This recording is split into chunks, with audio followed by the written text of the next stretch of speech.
Europa League Thursdays. It's only 4 games left in this now in the Europa League. Anyway, obviously there's other European football on the night, which we'll follow in the Clubhouse. But the big games in the Europa League don't come much bigger, really, than the Italian derby that they've managed to get. AC Milan against Roma, 1.88 for Milan. The draw is 3.6. Roma, 4.3. Gavin Hamilton and John Driscoll with me. Gavin, kind of a draw they would. You never really want to draw a team from your own country, but will Milan be happy with this? And Roma knocking the goals in, but it'll be a different. As we've seen in recent seasons, it's different when they meet in Europe for some reason. Teams in the same league. Yeah, and I think Roma having this resurgence aren't they, under Daniele De Rossi and enjoying the sort of attacking freedoms that he's giving the front players. So they're full of confidence and having won against Lazio in the derby at the weekend, they'll go into this with a lot of confidence. And I'm slightly surprised by the numbers. Looking at that's a very high price for Roma.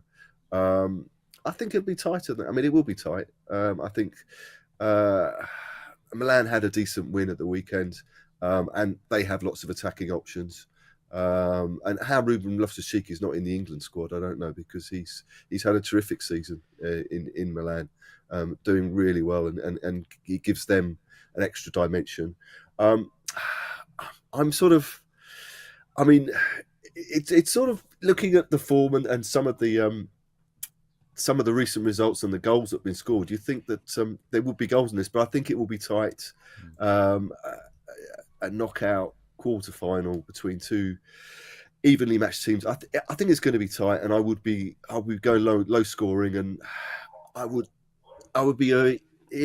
sort of be going on the side of Milan to edge this. But I think Roma, will have to sort of rein in their attacking instincts a little bit, and I think it'll be quite a cautious game. I think Roma will be confident if they can get back to the Stadio Olimpico with maybe a single goal deficit against them. Then they'll be confident of taking the game to Milan in the return leg. So I think it'll be tight, and I think Milan are capable of edging it with the options that they've got. Yeah, John, do you think Milan will play it in the same way as they played Napoli in the Champions League last season? I think Milan. I have Milan the strong favourites for this, just because of current form, and I think they're running into looking. They were relatively short. They won 7 games in a row. Is the rub of it, isn't it? A 3-0 at the weekend.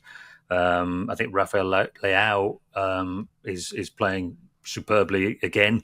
I know he's a bit in and out. So they've beaten Roma. I know I say don't listen too much to recent results, but they've beaten Roma twice this season already, and I think that's all right. I think you can look that far back. They've got a brilliant, very recent record against Roma.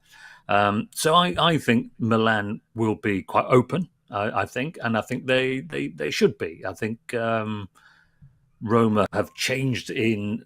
Obviously, he's a relatively new manager still, isn't he? So that. An initial opening up, recent results have been a lot tighter, so it wouldn't surprise me if De Rossi wants to go to San Siro and play in a tighter and have a closer game. But I think Milan should have enough. So I'd back them in this game, and I'd back them overall over the 2 as well. Okay, so that's the Italian derby, the first of the quarterfinals. Then it's Bayer Leverkusen West Ham. And if anyone's going to knock Bayer Leverkusen's season into a cocked hat, surely it's David Moyes, John, who could go to Bayer Leverkusen, this juggernaut, this German juggernaut, the man who West Ham coveted for David Moyes' job. That price of 1.48. I quite like that, but then which West Ham turn up? I don't understand that. Who's got the European pedigree here? It's surely the Happy Hammers. Yeah, 6.8. Yeah, I'm on it. I'm all over it. Right, here's the case for West Ham to win this game. Leverkusen haven't lost all season, as we all know. The team that nearly beat them, Qarabag. How did Qarabag play? Entirely on the break. When do West Ham thrive? When they play on the break, when they have to play on the front foot, they can't do it. David Moyes just, I don't know, something pathological stops him having a team that dominates a game. So if Bowen's fit, big doubt. Kudus, a fit Antonio, who's at his ice baths and his massages, etc. They should unashamedly and unapologetically play as a counter-attacking team. And are West Ham better than Qarabağ? Yes. Did Qarabağ very nearly not buy Leverkusen out? Also yes. So there's the case for West Ham United. The case for Bayer Leverkusen is that they never lose and they win every single game. Yeah, there's that. There is that, which is a good case for them. And they do love a late goal as well. Draw or West Ham, 2.63 on the double chance going. Well, I mean, I think West Ham, they're a funny team, aren't they? Because they have this sort of Moyes straitjacket that they operate under, but then they have when the likes of Bowen are fit and Paqueta and Kudus, when they're all in the lineup together and on song, they do have their moments, and they are capable of playing some great football. It doesn't happen that often, but when it does, there are fireworks. I don't think it'll be in this game. I think Leverkusen will be too strong. It'll be tight. I think the first legs of these sort of matchups often are.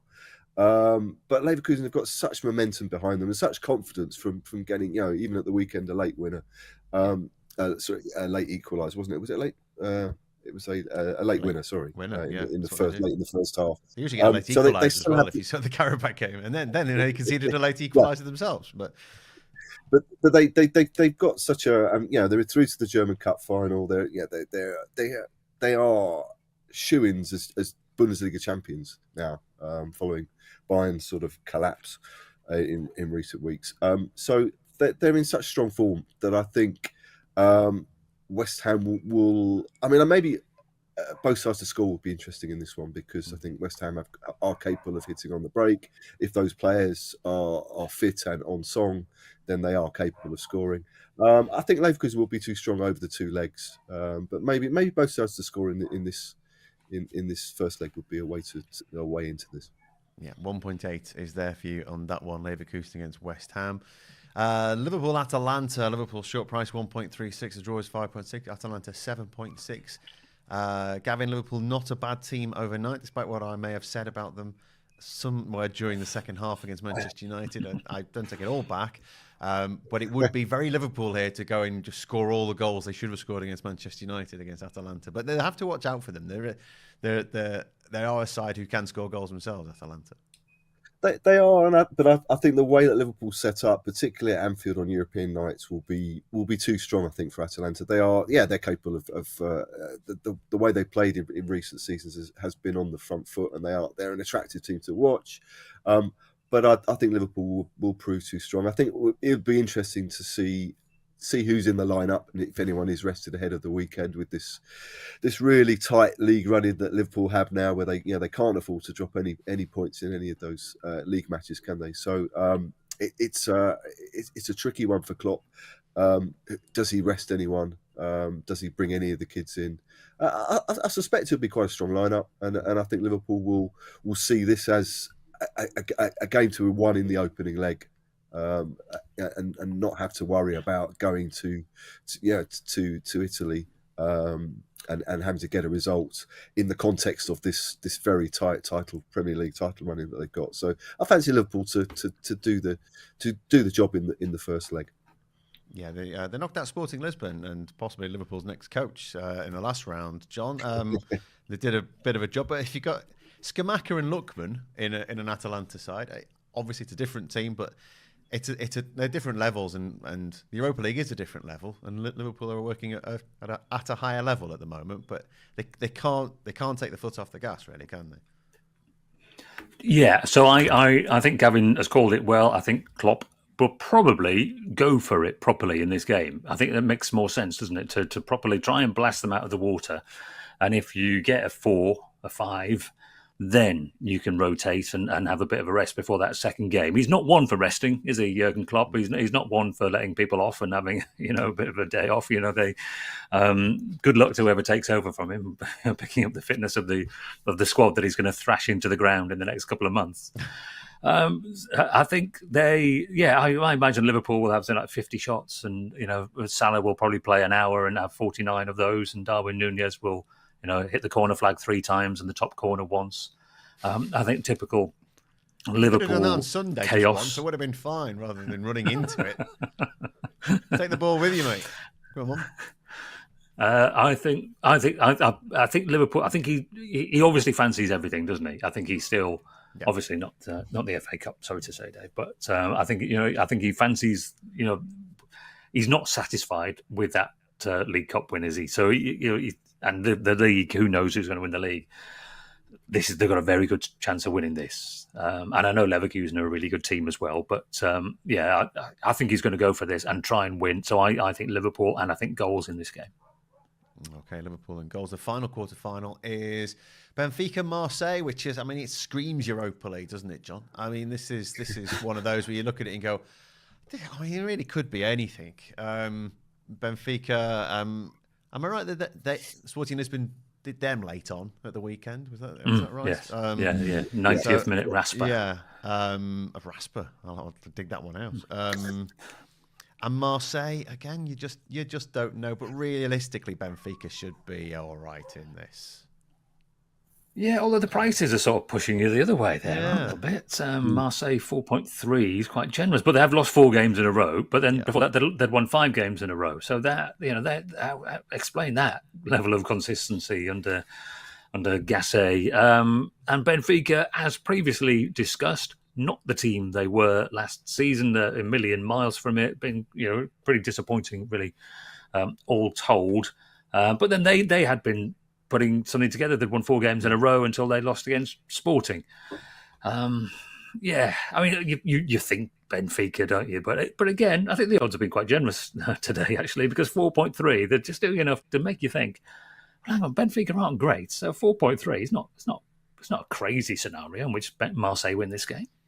Yeah, Sporting have they also knocked them out of the cup in midweek as well, didn't they? Over 2 legs last week. So they've had a bad one of those weeks where things go terribly wrong for you and your season grinds to a halt. It's not top of the league is still, and they've got a game in hand, Sporting, in a 4-point lead, but it's still there with 7 games to go or so. Gavin, if they should get through Marseille, though, shouldn't they? They should do, because they've had a bad little run. But Marseille's run has been a lot worse. They're having a stinker of a season with all these changes of coaches, but they have players that can hurt Benfica as well. Aubameyang's been in great form in the Europa League, so there are probably goals in this. I think it's 2 inconsistent teams. Unless they both sort of batten down the hatches and think that that's the only way they can get through is by grinding out a result. But I suspect that they'll both go for it, and I think we'll have a few goals in this. And it could be quite exciting, but I think it could also go either way. So maybe the draw is something to look at. With the value there is quite high. Yeah, over 2.5 goals, 1.76. Over 3.5, 2.6 between Benfica and Marseille. And we'll see what happens, what we're left with as we head into the second legs next week. But thank you for your previews on those, Gavin and John. We'll see you next time, and good luck with all your selections. Please gamble responsibly and join us in the Clubhouse with sportsbet.io.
Covering every game of the English Premier League, Champions League and Europa League, live as they happen. For the best live bets, this is Clubhouse TV with sportsbet.io.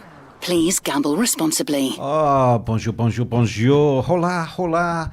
Welcome on. It is European night. It's another European night after the fun of the last 2 nights in terms of loads of goals in the Premier League.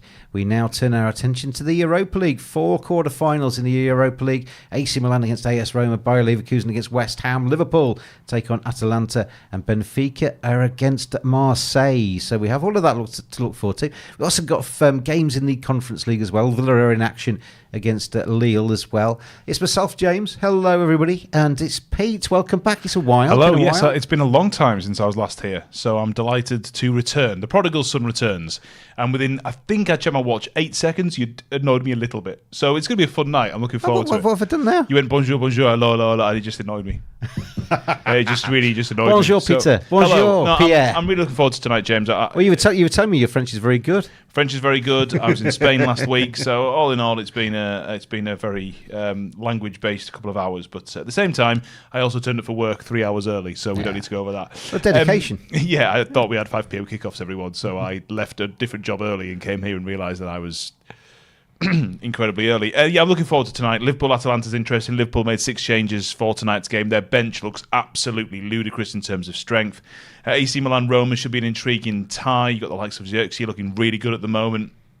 Lever on the verge, of course, of winning the Bundesliga. They're hosting West Ham, who continue to look very solid in Europe and boring in the Premier League. And Benfica-Marseille, a bit of an open game. Benfica-Marseille, all things considered.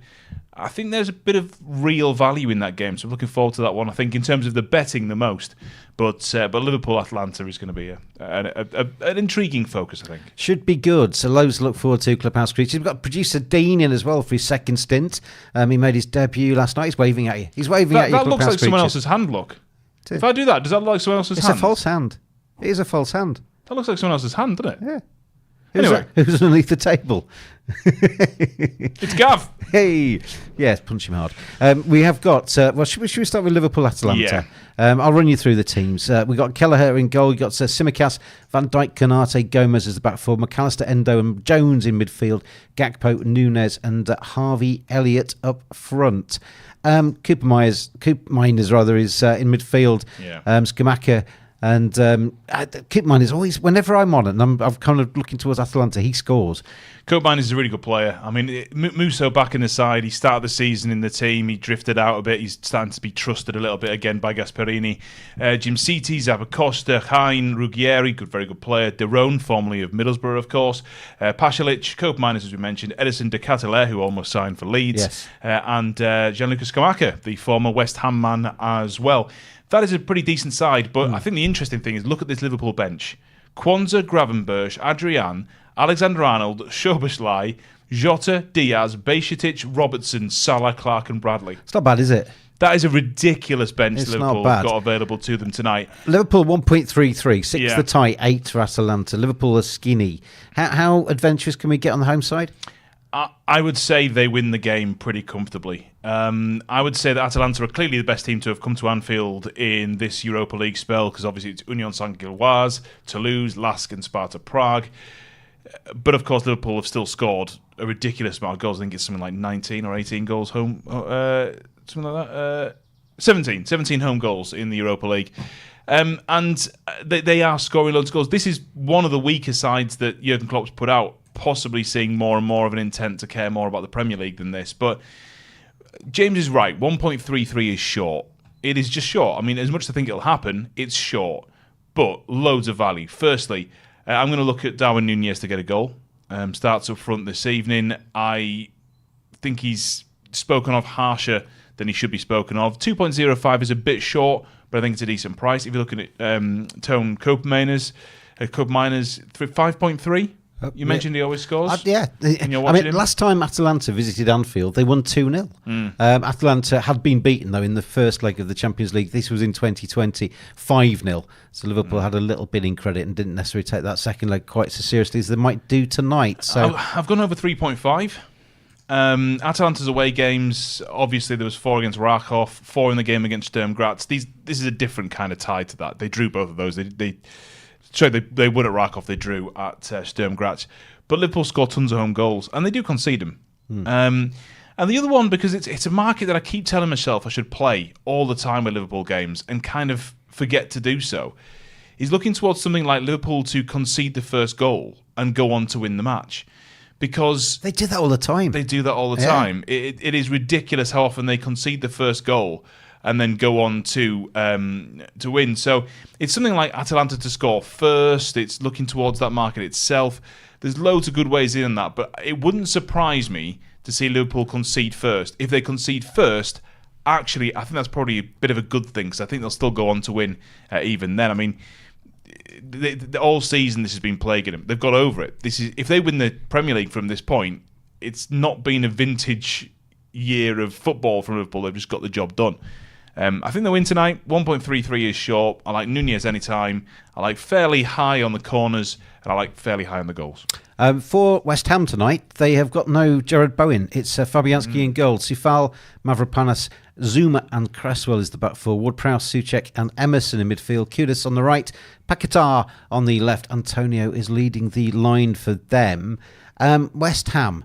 They are. I mean, I was watching the preview of the guys, and John Driscoll said it quite nicely. He said West Ham are better than Qarabag. Qarabag nearly knocked Bayer Leverkusen out of this tournament, but Bayer Leverkusen just don't lose this season. 1.4 for Bayer, 4.8 the tie, 8 for West Ham. Their last loss in any game was in the last pre-season friendly when they went to the Anoeta and lost 1-0 to Real Sociedad. I mean, in fact, I don't think it even was the Anoeta. I think it was a training ground. Tight corners at the end of matches and scored 1 or 2 goals to win or not to be defeated. I think we were together for that Qarabag game, weren't we? Crazy, wasn't it? What he's done this season, he's managed to tap into something, and they're absolutely incredible. They're going to win the Bundesliga. That's pretty much done.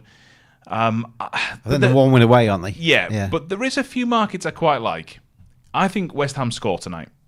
1.79 both teams to score. I like that. I think they definitely score this evening, West Ham. Bayer, for all of the goals that they've been scoring, they have also been conceding quite a few as well. We've got a referee, a Portuguese referee this evening. That's useful. Yeah, called out Manuel Ribeiro Suarez Diaz. Very low on the bookings. Really low on the bookings, this guy, to the point where I was kind of like, I think if I was playing cards, I would be looking at low, is the answer to that. I mean, I don't like playing low cards. It's not a market I play an awful lot. But, for example, the less than 4.5 is 1.59. Wow. Okay. And with this guy's record in European competition, that really has to be conceded. I mean, here we go. He did the Liverpool-Sparta Prague game, 1 card. Arsenal-Lens, 3. Newcastle-Borussia Dortmund, 2. Leipzig-Man City, 3. Real Madrid-Man City, 4. Sevilla, 4. Ferencváros against Bayer Leverkusen, none. So the last game that he dished out any semblance of cards was 3 yellows and a red, which is not even that mad still, when Eintracht Frankfurt took on Napoli in February of last year. So when this guy referees in international UEFA competition, it's low on the cards every time. Under 4.5 is 1.59 in this market, which I thought was really sort of solid. And then in terms of goal scorers, James, you and I like to get involved in goal scorers. It's Kudus. Yeah. It's Kudus for me. I really like the guy as a player. I don't know him personally. I think he's value, and I think he's worth getting involved in. Am I mad Yes. to say draw West Ham 2.75? West Ham 8 to actually break Leverkusen's spell? West Ham away from home, David Moyes has a tendency of being quite good at taking on clubs that are good. Yeah, I agree. I think I'll put it this way. I don't think that's a bad bet. I wouldn't back it. Okay. The problem you've got is that, Leverkusen managed to just about get past Qarabag, but they are flying. Yeah. They are flying. It's belief as well. When you get out those tight corners a few times, you start to think, well, we're invincible. We can do this all the time. And then you play with confidence, and the other team starts to think, oh, they're going to get out of it, because they always do. And so we'll see how that one goes. The other 2 matches, Pete, AC Milan take on AS Roma. 1.74 for AC Milan, 3.8 the tie, 4.8 for the Italians, or the other Italians, 2 Italian teams. Yeah, absolutely. And 2 English teams, James. We keep doing this forever if you want. Magnan in goal, Calabria, Theo Hernandez, Gabia, Tio, Loftus-Cheek, Benacer, Pulisic, Reinders, Giroud and Rafael Leao. And then Miles Švila. I don't remember Miles Švila. He came through at Anderlecht years ago. A brilliant young 17-year-old goalkeeper at the time, and I think it was against Manchester United, I'll have to double check. He made a massive embarrassing rick, and I can't remember the name of the manager at the time, but he destroyed him publicly, and it's taken Svilar a long time. Svilar was going to be one of the best goalkeepers in the world, without question. And I think going back to that moment, he was ruined. I mean, he's playing for Roma, so he's not had an awful career, but even then, Smalling, Spinazzola, Zeki Celik, Mancini, Paredes, Cristante, Pellegrini, Shaarawy, Lukaku, and Dybala. The last time Roma beat AC Milan was in October 2019. That is 9 times. No, in fact, it's more than that. It's 9 times they've met since AC Milan rather. What am I doing? AC Milan have beat them on every occasion apart from one when it was a 1-1 draw. No, 2 1-1 draws in there. And remember, of course, Milan that includes a period where Milan have been pretty shoddy. Yeah. So 7 wins and 2 draws for AC Milan in the last 9 meetings. So, yeah, I mean, AC Milan 1.74? Yes. Although Daniele De Rossi has done an incredible job at Roma. He just has. He's done an absolutely incredible job. My favourite bet, though, comes in the anytime goal scorer market. Okay. Ruben Loftus-Cheek. Yes, he's having a good season, isn't he? Yeah, we mentioned him for that Slavia Prague game. He scored in that. He actually scored in the other Slavia Prague game as well. He scored on Saturday. Saturday? No, it's the 3rd. So we've had another week, haven't we? So he scored on the 30th of March away at the Ateneo Franchi against Fiorentina. He's 2 to score any time. That's a little short, but I think it's a decent way in for Ruben Loftus-Cheek, which is my favourite bet in that game. But if you look through Milan's goal scorers recently, I mean, Leao's gone really well. Pulisic has been scoring again recently. There's lots to choose from, but I'm going to go with Loftus-Cheek at 2. Final game to look at. We're going to do spot bets as we go through tonight, by the way, in these 4 games. We're not going to include the Conference League. We'll talk about the Conference League, but we're not going to include it in the spot bets. But we'll do spot bets across the 4 games in the Europa League. Benfica against Marseille, Pete, is the final of the quarterfinals to have a look at here. 1.71 for Benfica, 3.8 for the tie, and the French side are 5.1. I like Marseille here. I like Marseille here. This is one that I think is the most intriguing game for me. Okay. 5.1. I'm going to go the double chance. Yeah. But I fancy them to get the win. The double chance, by the way, is 2. So draw on Marseille is 2. Benfica are fairly low on the goals in terms of what they score at home. In the league, it's been a bit fatter of late.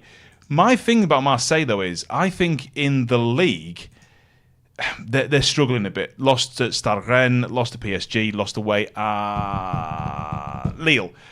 But they're playing way better than their results. I don't think there is much between these two sides. And when you see the way that in Europe Pierre-Emerick Aubameyang has been playing, for example, he's been looking really good. I think there is real scope for them to do something here. Against Benfica side, who I think are okay. They're not a bad side by any stretch of the imagination, but I don't think the disparity in the price should be this big. It shouldn't, in my opinion. Marseille should be closer to 3. Benfica should be much closer, in fact, over 2. I'm going to go Marseille or draw at 2. I think it might be my favourite bet of the night. Okay. What about if we double? I mean, I know you didn't want to play this, but so no, I don't want to do the tie or West Ham is 2.75. If we add on your double chance on Olympic Marseille, 5.5 as a double. Yeah, I mean, you've 4 results for 2 bets. Yeah. I don't dislike that myself anyway. And we'll see how they go. We've got those matches about to kick off around Europe. We've got 4 matches in the Conference League as well. In fact, Liverpool against Atalanta is already underway. We're already underway in that one. But we've got the Conference League 2 tonight. So if you want to talk about any of those matches as well, feel free to fill your boots and have a chat with us on the Telegram chat. We've already got some messages coming in. Hello to Viv. He's got a picture of you as a cricketer. He's got a picture of me as Hasbulla, and he's saying to Dean, Dean back in. Producer Dean, if you've not met him, he's there and he's waving at you. Lubo says hello. Koki says hey guys, hi Pete and James. Hello Koki, good to have you here everybody. Can I ask a question? We are kicking off. Why is there a note? Right off. Just very quickly, I've been away. I've not been in the studio for about a month now, I think. I know what you're going to say here. And yet there's a note. I come back to this studio having been away, not knowing what's going on at all, and there's a note that simply says, I am being held captive. So do you want to explain this before I call the police? We had a bit of a problem the other day, didn't we, Clubhouse Creatures? The sound disappeared. A button had been pressed that was shouldn't have been pressed. So we were here. You could see us, but we couldn't speak. So I just basically held that up. Nobody came to rescue me. I was going to say, I mean, if you'd have texted me, I'd have still said no, probably not. Hello to Charaf, hello to Jeremy Power as well. And we have got plenty of you joining us as well. Always good to have your messages, so keep sending them in. Tell us what you're betting on tonight. Tell us what you're up to. Tell us what you've been eating. Tell us what you're doing. It's great to hear from you. And it is good to have you here. Clubhouse TV with sportsbet.io, the world's most fantabulous Bitcoin sportsbook. Yeah, and can you tell us as well your favourite alcoholic drink? Thank you. Okay. Are you going to buy them all one? Absolutely not. I mean, and I cannot say that strongly enough. Darwin Nunez, by the way, a big early chance there just by the penalty spot. Couldn't get the ball from out of his feet. But again, good early start there for Liverpool. 1.33, as you mentioned earlier on. 2 games are in the Conference League as have already kicked off as well, same time as these. Aston Villa taking on Lille, Club Brugge against PAOK. Any particular preference there? Yeah, well, you look at Villa. Let's have a little look at what Unai Emery's gone with. I'd actually not looked too strongly at this game. Martinez, Digne, Diego Carlos, Pau Torres, Konsa, McGinn, Tielemans, Bailey, Douglas Luiz, Watkins and Rodgers. Then Paulo Fonseca's gone Chevalier, Ismaili, Gudmundsson, Diakite, Yoro, Thiago Santos, Andre, Bentaleb, Jagrova, Haraldson and Jonathan David. I would say Villa have a very good chance of winning in that game. Yeah. I would say they have a very good chance of winning that game. Home form's good, isn't it? Home form's very good. 1.82 is not actually that bad a price either, to be honest with you. Club Brugge taking on PAOK. I'm not going to go through the full teams here, but it's likes of Hans Van Aken in that team. Yeah, Van Aken starts, Skorash starts, De Kuipers starts. What about the other side? Andrea Zivkovic in there. I also got that one. Constantelialis. Thomas Kidjora. Tough game, that one. Both teams to score, I think, in that PAOK Brugge game as well. For the purposes of administration, Olympiacos against Fenerbahce, that was played earlier, 3-2 for Olympiacos in that one, and in the other quarter-final that's already finished, it was 0-0 goalless between Victoria Pilsen and Fiorentina. So those 2 matches in the Conference League have been played. We've got 2 that have just gone live on the system right now. Spot betting. We need a spot bet to happen in any of these 4 games, Peter. What's this for, sorry? For the first prize, we're going to give away. We ask for things to happen. It's been a while, isn't it, since you've been in? We ask for things to happen. So say we go for a yellow card in the Liverpool game. Yeah. When it comes, we ask the creatures to send in their sportsbet.io usernames. Yeah. We then pull 2 out the hat. Mm-hmm. They get 10 USDT, and then we go again with something else. My question is, how does that benefit me? You will feel the warmth of joy at the creatures getting I'll take it. Yeah. Chance here for Liverpool. Good strike. This is a really open game, James. I think, by the way, really early goal in this match because there was a brilliant last-ditch save with the face of Kevin Kelleher a moment ago, and there Darwin Nunez took an opportunity as well. So this is a really, really good game. It is wide, absolutely wide open, this one.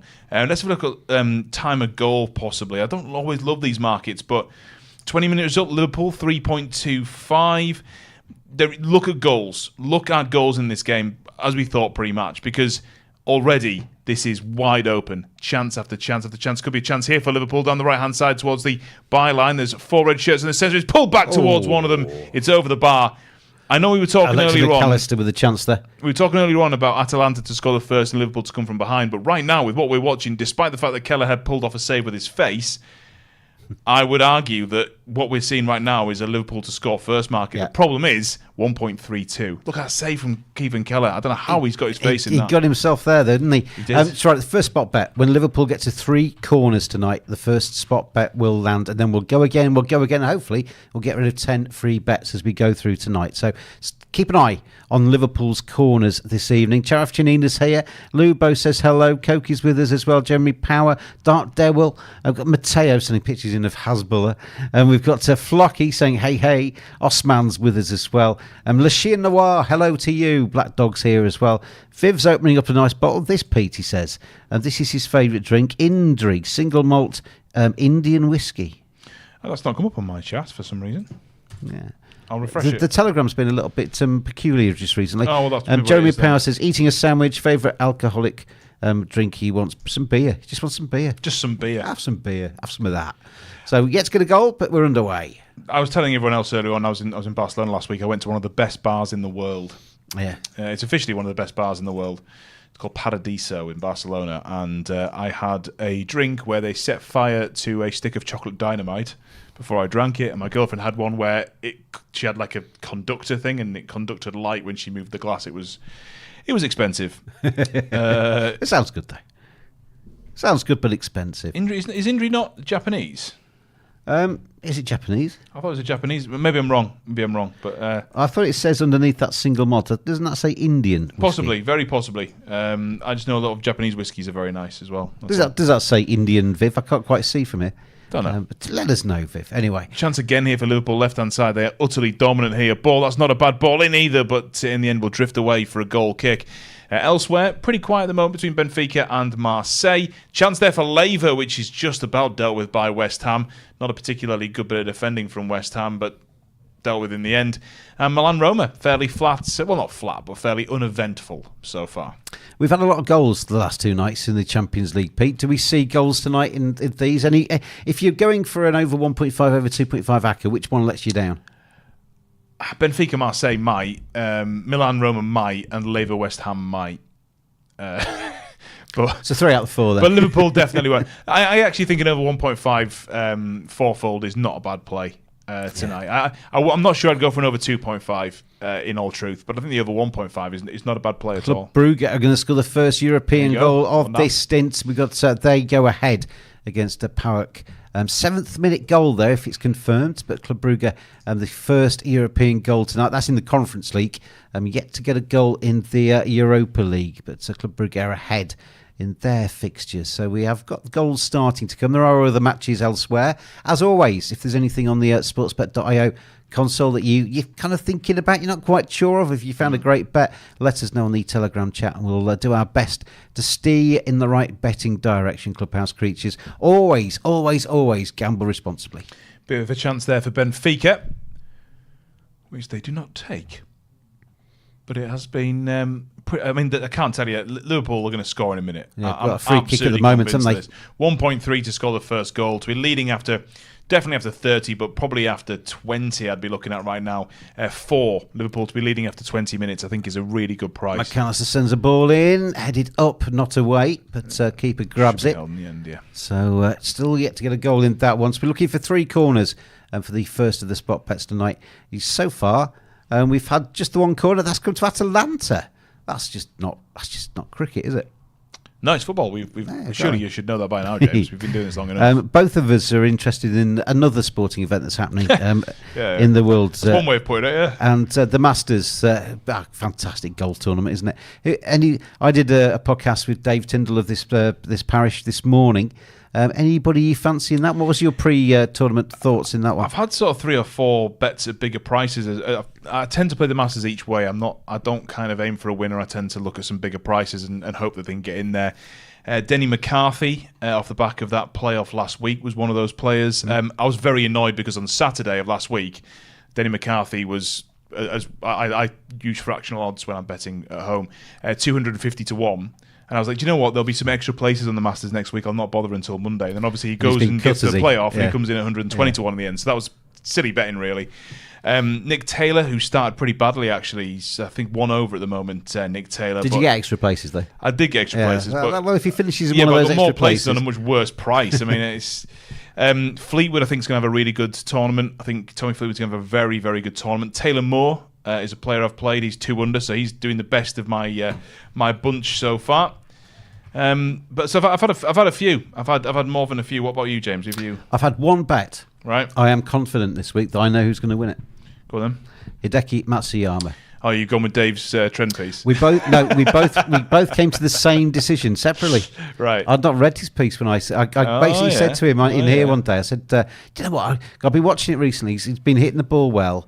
I do like him. He's got a history at the course. Yeah, wouldn't it? I've just basically stuck him on the nose. I've not even gone each way. Wow. He's got a great chance. He's definitely got a great chance. For what it's worth, I think actually in terms of a winner, I think it's finally McIlroy time. But But I've played some bigger prices, and of course you can get involved in play. Don't forget that it's all there for you should you wish to get involved in play. That's my plan. Is to basically I've got one bet on Hideki, and then over the next sort of 3 days I will probably have a little bit of nibble here and there on various markets as we go through. If you bet Ryan Fox, I'd be pretty worried at the moment because he's 5 under par and absolutely flying. And when you start that well here, you don't tend to take it forward through the rest. Just ask me. I backed Charlie Hoffman a few years ago at over 250 to 1, and his first 2 rounds were 2 of the best rounds of golf I've ever seen. And then, as we all know, he didn't win it.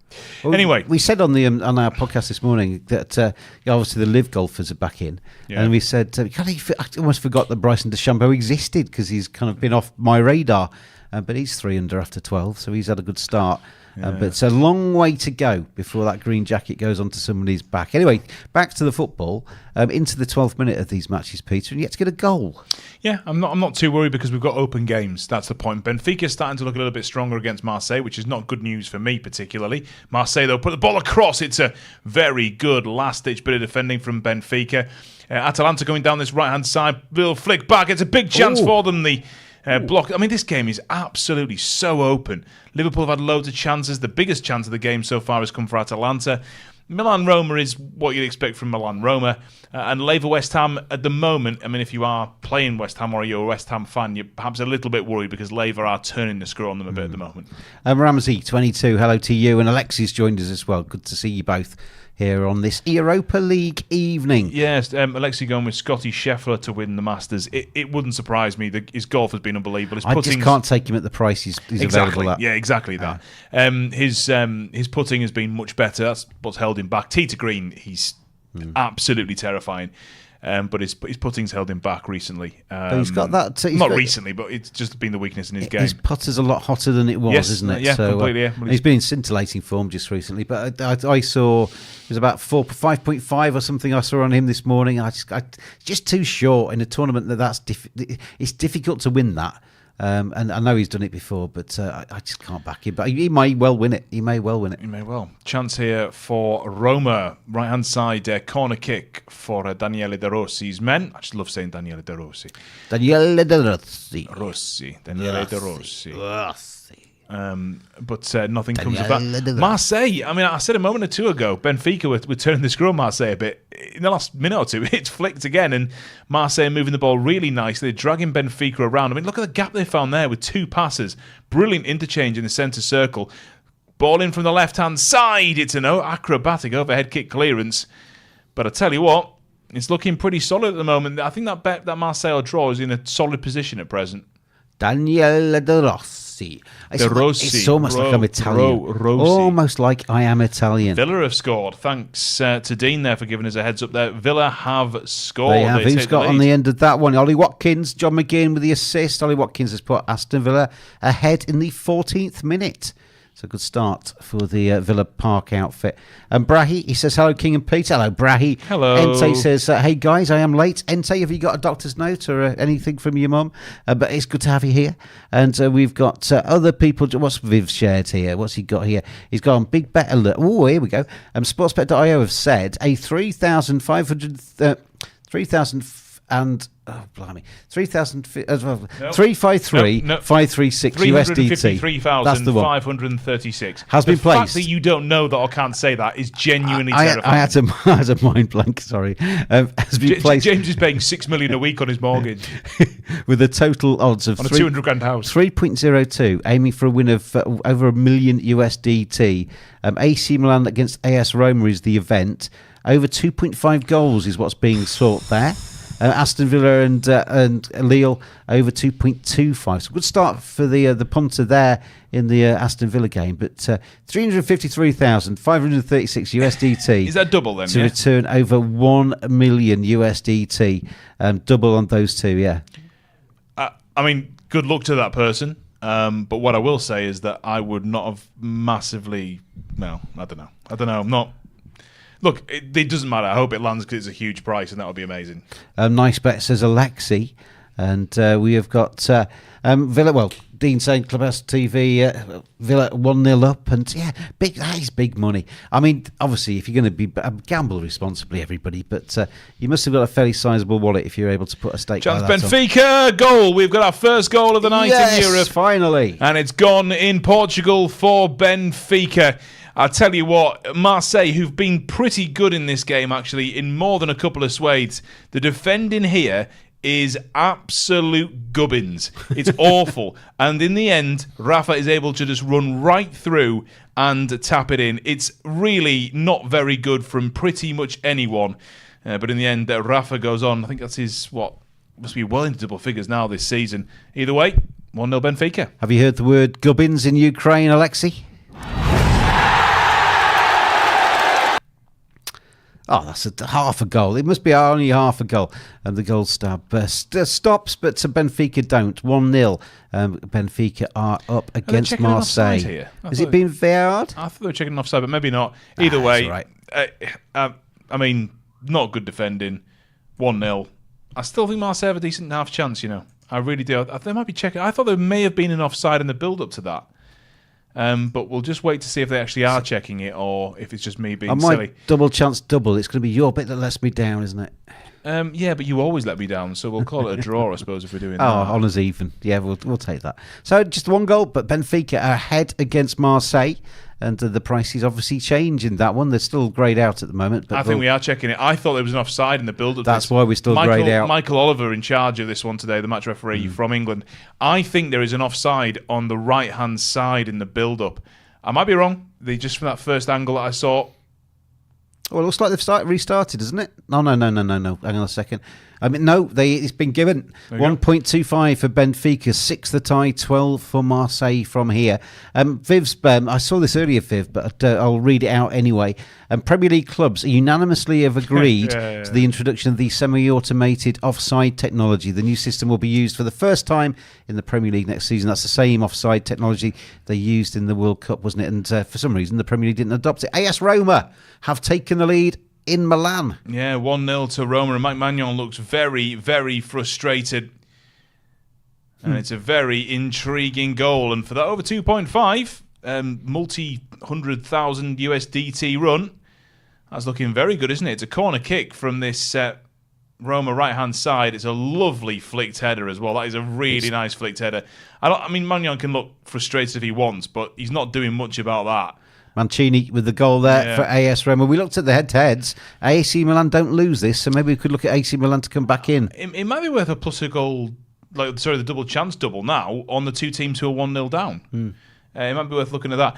By the way, very quickly on that semi-automated offside introduction, we've spent the last 2.5 years, whatever it is, having nothing but problems with technology in football, so they've all decided to get together and add more technology to it. It worked in the World Cup. It did work in the World Cup, but it's still an overall nonsense. You're such a traditionalist, Pete. Stuck in your ways, set in your ways. It's almost like I don't want massive breaks in the football for absolutely no reason all the time. You get the right result in the end. Anyway, goal for the team in from Rome. AC Milan 0, AS Roma 1.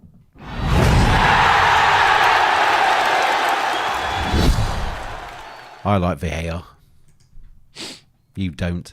No, you're right. I don't like VAR, but I'd go much further than I don't like VAR. I'd put it in a big bin and set fire to it, and then drop it on the sun. So they're going to spend all of this money and drop a nuclear bomb on it. Installing this technology. You're going to go and grab it, set fire to it, and stick it on the moon. You bet, son. Yeah. You bet. Right. I would go. Draw or Olympique Marseille, by the way, 3.5. And AC Milan or draw is 1.63, which I think is pretty interesting at the moment. So we have got the 4 games. We're about halfway through the first half now. And I press this button. I want to know your very best bet in the Europa League right now, Peter.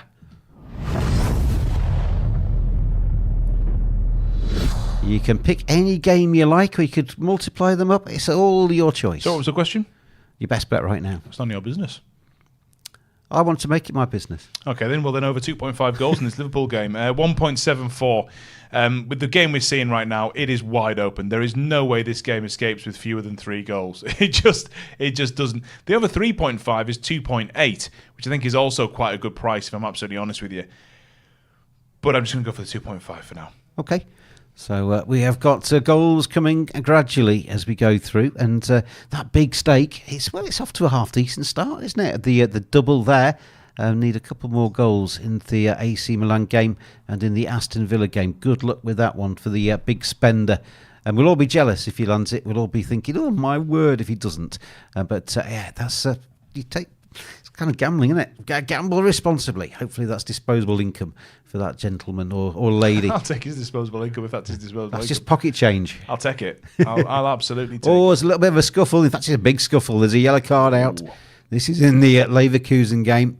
Yeah, it's just, I'm not sure what the flashpoint was there. I was busy looking at Liverpool against Atalanta, but I can only assume there's been a big challenge and everybody's reacted to it. Let's have a look here. So there's like 3 challenges in a row and it all just got messier one after the other, basically. It's the third one, I think, that the player's gone down for. That's good reaction from Milan, by the way, having gone 1-0 down. Very good reaction. It's nodded towards goal. It's nodded off the line. Still could be a real chance for them. It's absolute carnage in the Roma penalty area. It's just about nodded away for a corner kick. Absolute carnage. Giroud is furious with himself. Feels he should have scored. But Chris Smalling, I think one of the men who's managed to clear it away. It's Paquetá that's got the yellow card there for West Ham. AC Milan, by the way, now 2.9 to win this match, 3.45 the tie, 2.42 for Roma to hang on to their lead. I think Milan or draw for me. Yeah, that one. I see a response from the home side.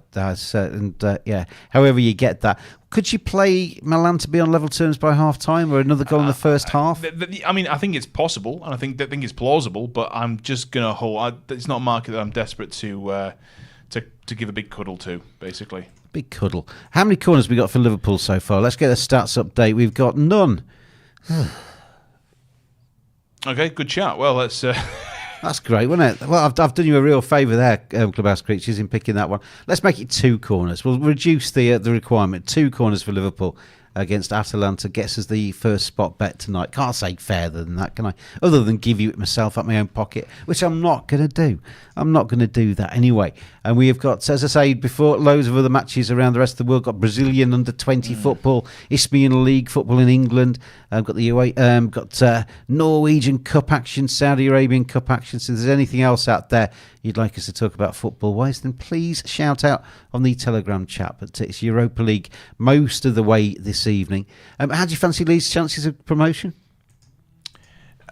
Good, very good. I think they'll actually do it, but it's not going to be comfortable because I don't think it's going to be comfortable for anyone in the Championship. It's a bonkers season. I mean, the Championship tends to be pretty mad, but this is a league where there's like 4 out-and-out brilliant teams, and the rest have to kind of work their way through. Watching your own side is just torture sometimes, isn't it?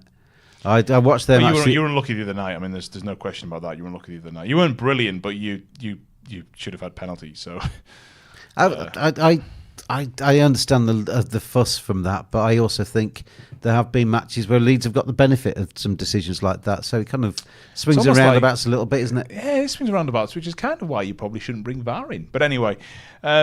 No, look, I think... It's when you get the luck, though, isn't it? If you get a bit of luck when you're 5-0 up, it's not as worthwhile as when you're 1-0 down, is it? I've lived in Leeds almost 20 years now. I do like the club. I do want the club to do well. I mean, not expensive Borough, but Borough aren't going to be involved in the automatic and probably not even involved in the playoffs this year. I hope they go up. No question at all. If it's the playoffs, I think I might just... go abroad for about 2 weeks and just turn everything off and come back hoping that Leeds are a Premier League side. Playoffs is just dreadful. No, if you're from a neutral's perspective, they're brilliant, absolutely brilliant. But it's the best way to go up. But there's 3 teams that don't, aren't there? Well, second is the worst way to go up by a mile. I mean, you still go up, but it's still the worst way to go up. And Liverpool, down this left-hand side here, they've been huffing and puffing. They've been playing pretty well, but they've not been scoring. They want a free kick here. They're going to get a free kick for a foul on Darwin Nunez. Again, I mean, Milan have conceded and are now looking the better of the 2 teams. Lever West Ham. Now, this is interesting, I think, Lever West Ham, because, we spoke about... We didn't do too much talking about cards earlier on, did we? But this is the one game we did talk about cards in, and there's been one so far. But there is no way, watching this game right now, this is the madness of the card market, that this ends with only a few cards. Because unless Moyes and unless Xabi Alonso take the heat out of this... It's got a bit feisty, hasn't it? It's only going to get feistier. Yeah. It's only going to get feistier. Liverpool free kick on this near side of the penalty area. McAllister's over it. Liverpool have been really pushing, Pete, so far in this first half, but yet to get a goal for their efforts. So far, 66% possession for Liverpool, 3 goal attempts to 2, only 1 on target, and yet to get a corner, as we know. Yeah, there could be a chance for them here. Free kick whipped in towards the edge of the 6-yard box, brought down brilliantly by Elliott. Going to try and curl one in with his left boot. Oh, it's off the inside of 2 posts. And it's going to run away. How has that stayed out? Even he's grinning at that. I think it hits the bar, then the post, then comes away. Brilliant shot, this one. Let's have a little look. Oh, sorry. Yep, bar, post, comes away. How has that not gone in? And it didn't even run away for a corner. Clubhouse creatures well, in terms of the spot. He's the one who hit it. But anyway, we are about 20 minutes away, aren't we, from half-time? How are you betting out there? Let us know what you're on tonight in the Europa League. It's going to be interesting to know if you found any value that we haven't in the studio.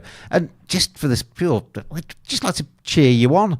Be nice to get your bets so we can put your name to those bets and cheer you on as we go through the rest of the evening. Just lost the Villa game at the moment. There might be something happening there. We've had a message from Dark Duel, who I've not seen before. I mean, I've not been here for a while. Yeah, no, he's regular now.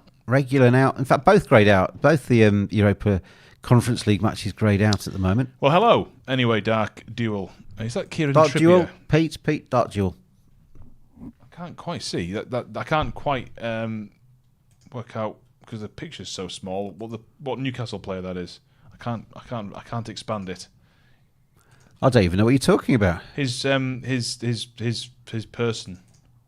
Oh, is this a message that's come on the Telegram? No, it's just a. It's Harvey Barnes. There you go. How have you seen? How can you? I'm not going to have a one-way conversation on there because this would be insane. But have you managed to? How have you done that? Just click on it. Right. Well, thank you for that, Dean. And now I look even cooler. So thank you for that very much. Pete, just click on it. That's all you have to do.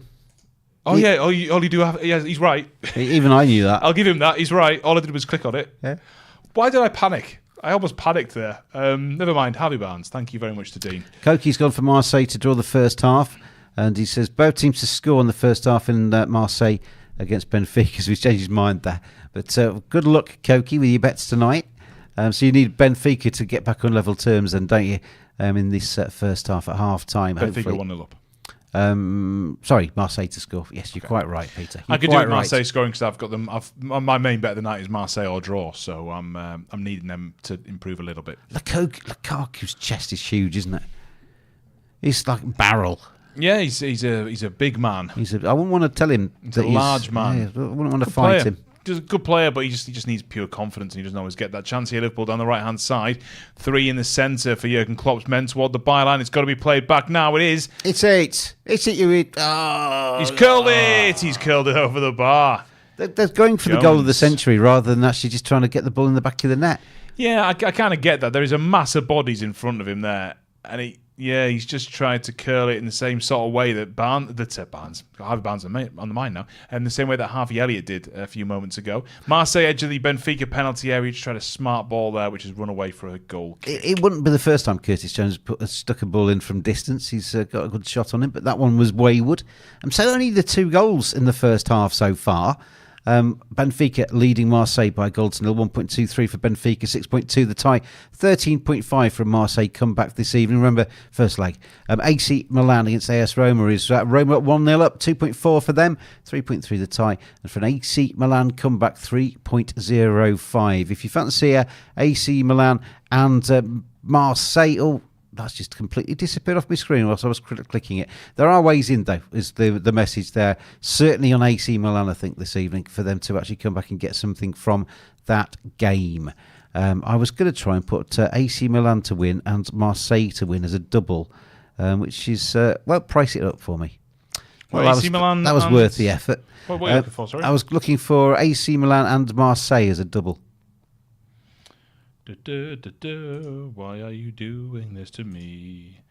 No, I can't do that right now. 42.452. Yeah, because like 12, aren't they, or something, Marseille? 13.5 now. 13.5. Right? I mean, maybe Marseille probably double chance as part of that double, but there are ways in on the 2 teams that are behind in those fixtures. Aston Villa, by the way, leading by a goal to nil still against Lille. The big spender, the big better, has just got the 1 goal so far, hasn't he? In the 2 games that he's doubled up, so hasn't he? Don't think so. He's got 2, hasn't he? No, he's got 1 in each. I mean. Oh, sorry. Right. Yeah. That is misleading. What you've just said there, James. I mean, you're probably quite right. No, I'm not probably quite right. What you said. He's only got 1 goal when he's got 2. He's got 1 in each game. Yeah. Well, he's got a patch. I didn't say the in each game, but which is probably I should have done. But so he needs a little bit more. It's we're half an hour into. He's kind of up to. We're a third of the way through the games. He's a third of the way through in terms of the goals he requires. Yeah. But he still needs 2 more in each game. So good luck. Thank you. And to him as well. Oh yeah, sorry, and to that person who's put 353 thousand USDT on. Just pocket change for him. I certainly hope so. Bayer West Ham, chance left hand side if a Bayern into the penalty area. West Ham will gobble it up. Market's greyed out there as well. What's gone on? Well, they're claiming. I don't know what AC Milan are claiming here. So because it's a different game. I don't know what Leverkusen are claiming here, but. Yeah, it's still 0-0 between Bayer and West Ham, but our markets are back. 1.42 for Bayer Leverkusen, 9.4 West Ham out to. I don't know about that. The problem is that Lever will get beaten at some point, and everyone will go, "Oh, Lever are finally." Do you know what I mean? Like everyone will go, "Oh, Lever are finally beaten. I should have backed that." It's like when I'm just not seeing enough from West Ham here to want to jump on that in play. I think Liverpool had that amazing run at home. Leeds stopped it. Nobody would have thought Leeds would have been the team to stop that. No. I think when Man City were on a fantastic run, it was Crystal Palace that stopped it. Yeah, sometimes it is not the big giant club that ends the run. Nope. It's one that you'd expect them to have got past. So maybe West Ham tonight might be the team to stop Bayer Leverkusen in their tracks. If you fancy it, they're 10.5 to do that tonight. James says, Alexi, James, did you ask about some word? What word? What was the word? Gubbins. In Ukraine, do you know the word gubbins? We don't really have it in England either. I just said it. It's kind of like an old-fashioned word, really. It's a kind of quaint word, really. But just overseas, I just wondered if some of these weird English words that we use sometimes, whether you know them or not. Gubbins is not going to have travelled. You would not, if you were sitting down to do English lessons at school. Gubbins wouldn't be in your first lesson. No, no, Gubbins does not transfer. I have no doubt about that. The cat sat on the mat, etc. But not. My name is, but not Gubbins. Could be a chance again here for Liverpool, edge of the penalty area. Leverkusen just trying to toy a little bit with West Ham. Strange challenge there, Roma, Milan, and Benfica, Marseille. Marseille still looking all right, but not at the moment able to put enough pressure on the Benfica back line. Chance on his left-hand side now, Charles de Ketelaere. But Virgil van Dijk just kind of gobbles him up and they clear it away. He actually did. He gobbled him up. Yeah, thank you. Wow. It's almost like that's my job. We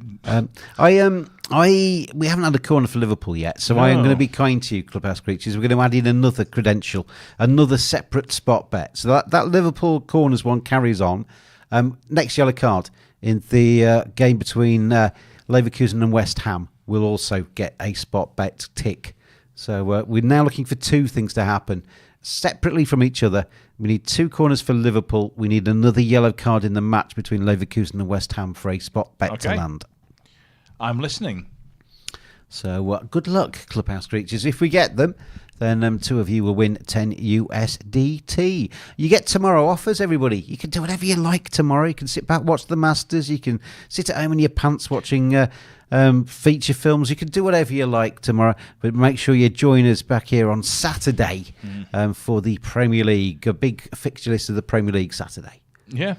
I don't really want to think of anyone in their pants, but outside of that, do what you want, obviously, but just wear trousers or shorts would be my only request. Do whatever you like. No, I think you should wear trousers. If you're watching in America, you're just thinking, I mean trousers. Yeah, that is true, but I don't want to get into all of that, really. Well, we won't then. Good. Liverpool 1.51 now to win the game. I don't mind that at all. I think it's a very decent price. I think it's a very fair price, and I think Liverpool are good enough to get the win done. Really. I mean, so far, Atalanta would be very happy keeping Liverpool 0-0 at Anfield. They're still the best chance of the game, Atalanta. Yeah. I mean, Kevin Kelleher somehow getting his face in the way, but another big chance for Marseille there. Was that a penalty? He kicked him, didn't he? Well, maybe no, it's not been given. But Marseille, again, my favourite bet in pre-match was Marseille or draw. Obviously, that price is now going to fattened up because they're 1-0 down. But Marseille or draw, 3.75. I still think is a really, really nice price. Bryson DeChambeau currently leading the Masters. He's 5 under. Fox is 4 under. Danny Willett 3 under. Yeah, so is story, Anne. And then there's John Rahm, Fitzpatrick and Scheffler, Clark, Hovland, Smith, Davis all on 2 under. So the Masters getting underway today. First round, we're about halfway through now, isn't it? As they go through that in Augusta. If you're a golf fan, there are markets available. I'm saying that. I actually haven't checked this. Are the markets available? There are markets for the golf available on the sportsbet.io website. So the Masters is there for you. The live markets are available for you. Gamble responsibly, everybody. And we've got rapid betting as well. Don't forget that. And the Bet366 is available for this weekend's fixtures. You can win up to 100,000 USDT. EPL round 33. Newcastle against Spurs. Brentford against Sheffield United. Burnley against Brighton. City, Manchester style. And Luton. Arsenal versus Aston Villa. And Liverpool against Crystal Palace. They are the matches. You have to make your score predictions in each of those matches. Then you sit back, watch those scores come in. You could win 100,000 USDT. Free to do it. You might as well. Very decent half chances for West Ham a moment ago. Win themselves a corner. Marvellous. Have we had a yellow card there? We've not had 2 Liverpool corners either. Come on, spot betting. Really dried up tonight. I think it's hard to blame the spot betting rather than the matches themselves, James. But that's just, maybe I'm just being a snowflake. I can't believe that Liverpool have had that much attacking intent and not got 1 corner. Yeah, well, that is straight. That is definitely strange. That's why I picked them, because they were on the front foot. But no, here come Liverpool. This could be a corner. No, it's not going to be. It's going to be cleaned up at the back by Atalanta. They're forced out to the left by Liverpool, but a nice switch out to the right. But Atalanta pick it up and good break. So it's not all going Liverpool's way. Flocky's with us. Hello, Flocky. Alexis says, I don't know. What does it mean? It just means kind of like, what does gubbins mean? Kind of assorted rubbish. And yeah, it's just a silly word. Noun, gobbin. Countable and unaccountable, plural, gobbins, mining. Gubbins. Chance here, James. Atalanta, sorry, very quickly. Atalanta have scored against Liverpool. They're on the way forward down the right-hand side. Liverpool being pushed back. They've had all of the play, or a lot of the play in the first half. Atalanta have had a couple of good chances, but that is swept home, right-footed. Atalanta take the lead at Anfield. It's turning into a bad night for you. All those subs that you were talking about on the bench, we might see a few of those. We did also say that Liverpool have had a thing this season of conceding the first goal and going on to win the game. Atalanta to score the first goal. I will be back in Liverpool. Earlier on, Kevin Keller has saved the ball with his face from about that close. This time, I think Gianluca Scamacca has smashed one and it's just rolled through Kelleher's body. Bad goalkeeping. Bad goalkeeping. Bad goalkeeping, but it's 1-0 to Atalanta.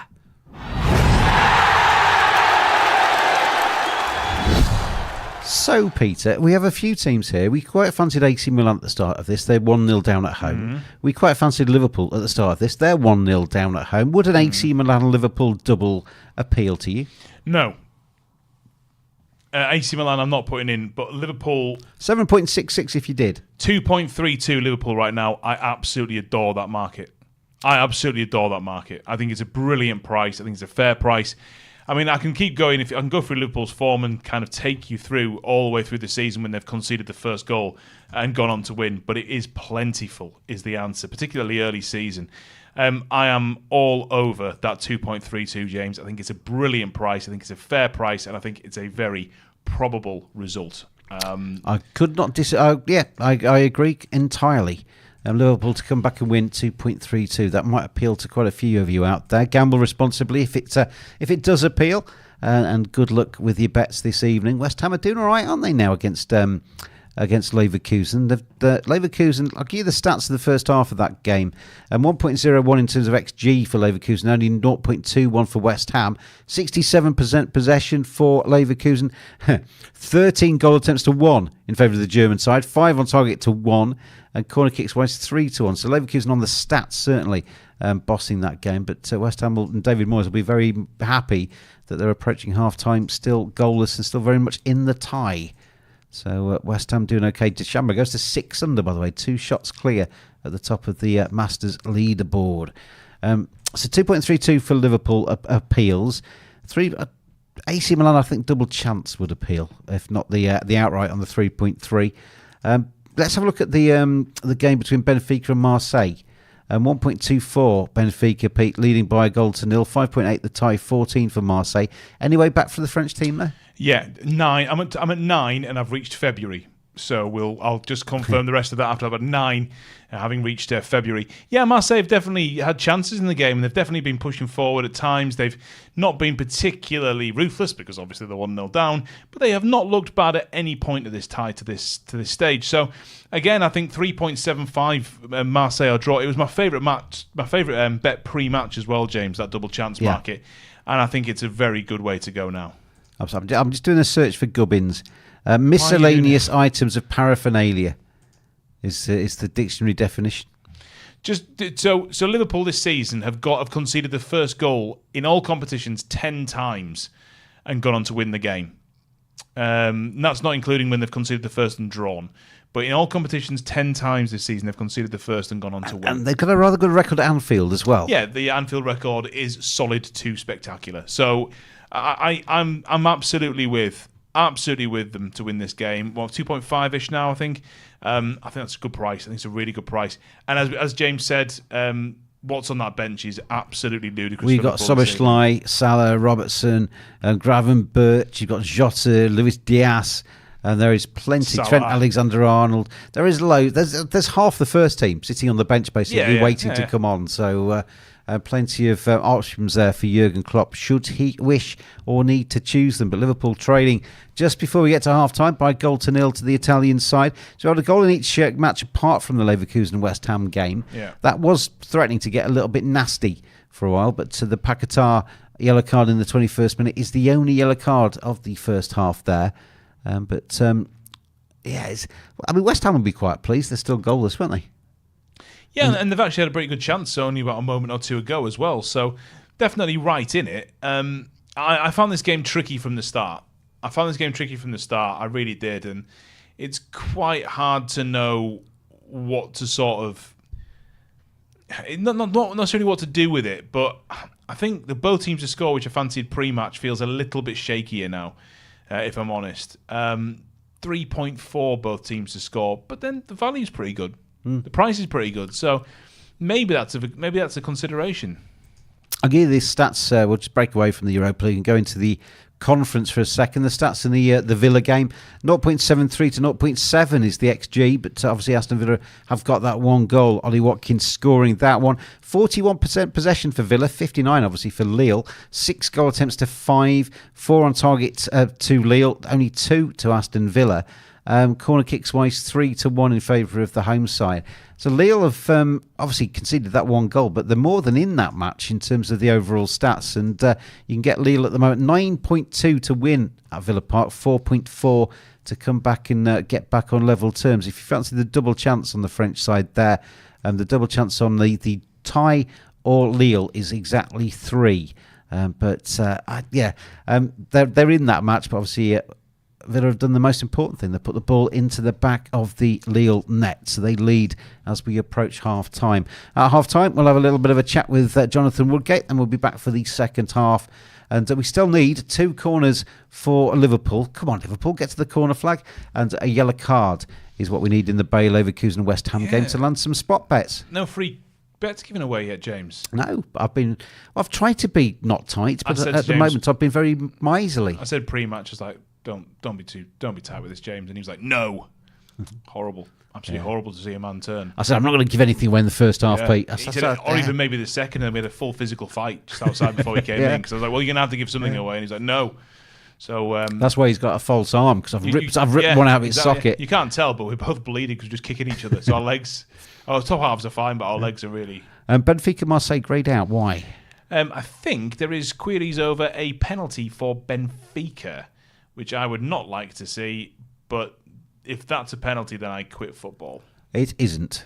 So good. So you're able to stay with us, Pete, which is a joy for everybody. Yeah. We are getting towards half-time. I don't think it's going to be a huge amount of stoppage time either in a lot of these matches. No, I agree with that. There is a man down in that game you just referred to, Benfica match. But there's not been any sort of incidents that have just had the man down for 5 minutes or anything particularly nasty. So we should get to half-time on an even keel. Second goal, Liverpool. 1.37. That's short, isn't it? 1.37 is short, yeah. That's basically what Liverpool were priced at to win the match ahead of kick-off, wasn't it? Yeah, well, I think it's almost exactly, I think you're right, yeah. So, you're not going to make a huge amount of money back in that, but it's very likely, isn't it? Hakan's had a horrible first half, James. Why? I haven't got... My messages aren't refreshing. Only 1-0 game, and it's the game I needed first half. Oh, Hakan. Oh, bless you, Hakan. Our thoughts are with you, Hakan, at this difficult time. That sounds insincere. It's not. I mean, we might get it yet. We might get Leverkusen against West Ham. Come on, let's get a goal in that game for Hakan.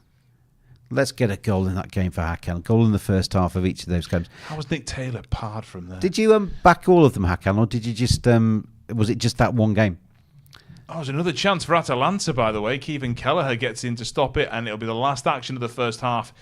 And Jurgen Klopp, his side are used to being 1-0 down in games. They are used to being 1-0 down in games. They've got to do a bit more in the second half. They started like a steam train, but not scoring. Then they get hit by Skamaka. Yeah, the man in the on the right match has been stretchered off. That's one of the Marseille players, isn't it, on the stretcher there? So there will be a little bit more time added on there because they haven't actually recommenced play just yet. But Benfica 1-0 up against Marseille. AC Milan a goal down at home to Roma as that adds... I think that's just about to go to half-time.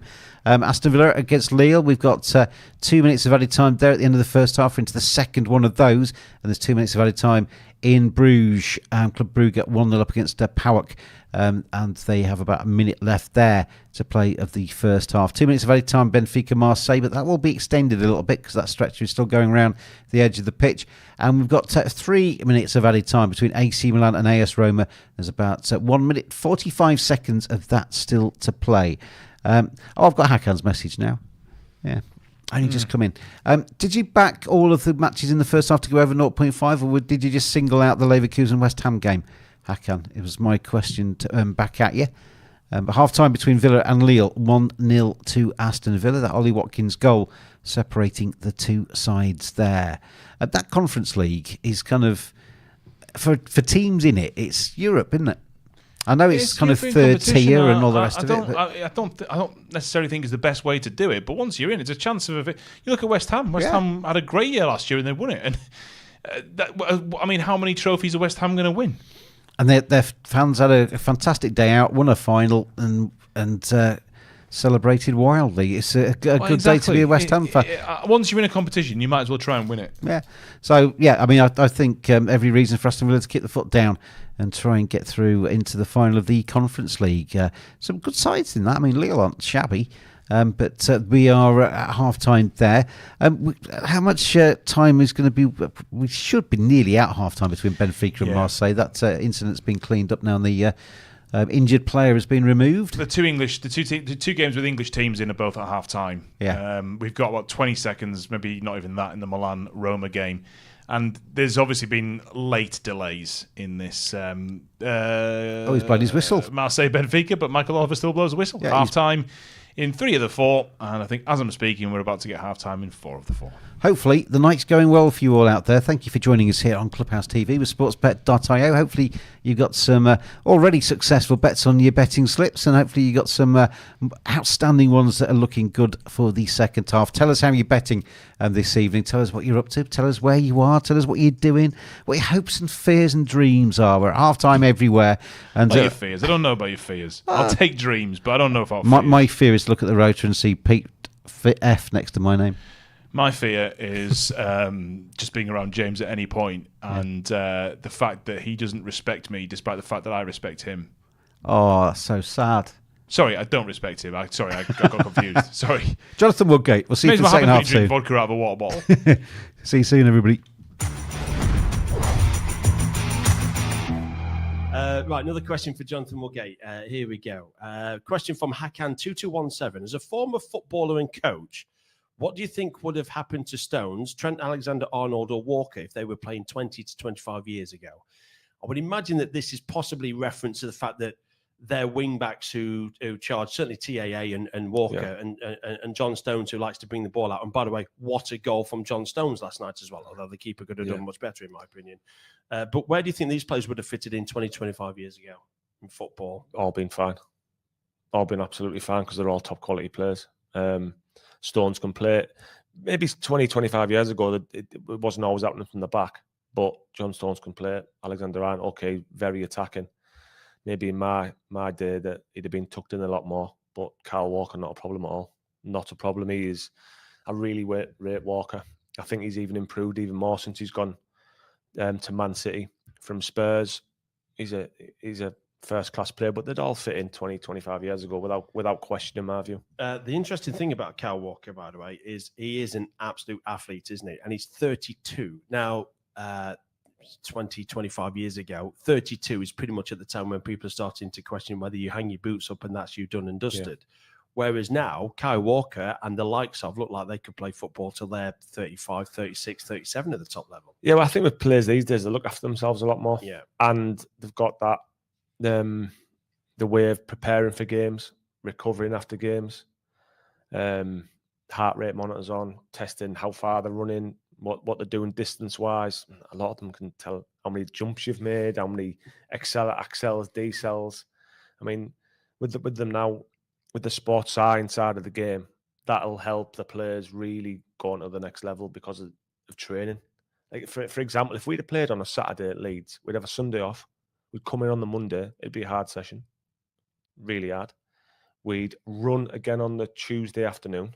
We'd have Wednesday off. Run again Thursday, play Friday. I mean, train Friday, play Saturday. That would be unheard of now. Unheard of. Go on, sorry. Well, no, with the sports science then, if it was because obviously the sports science departments of football clubs, certainly Premier League clubs, has exploded into life over the course of the last 10, 15 years with, technology, science, and people studying this as well. If that was around when you broke into Leeds and you'd had that from the get-go, just wondering how that would have affected you in your injuries and whether you would have had less of it. With no question, it'd have helped. It'd have helped because, just say, for example, in a game, you'd cover, say, 10,000 kilometres in a game. And then you'd rest on a Sunday. But normally, it's 48 hours after the game where your body's just recovering again. So you need that extra day. Bearing in mind, on a Monday, we'd be at it again. At it, high intensity, Tuesday again. But then to not have all the information, then that'd make a huge difference if we had it then.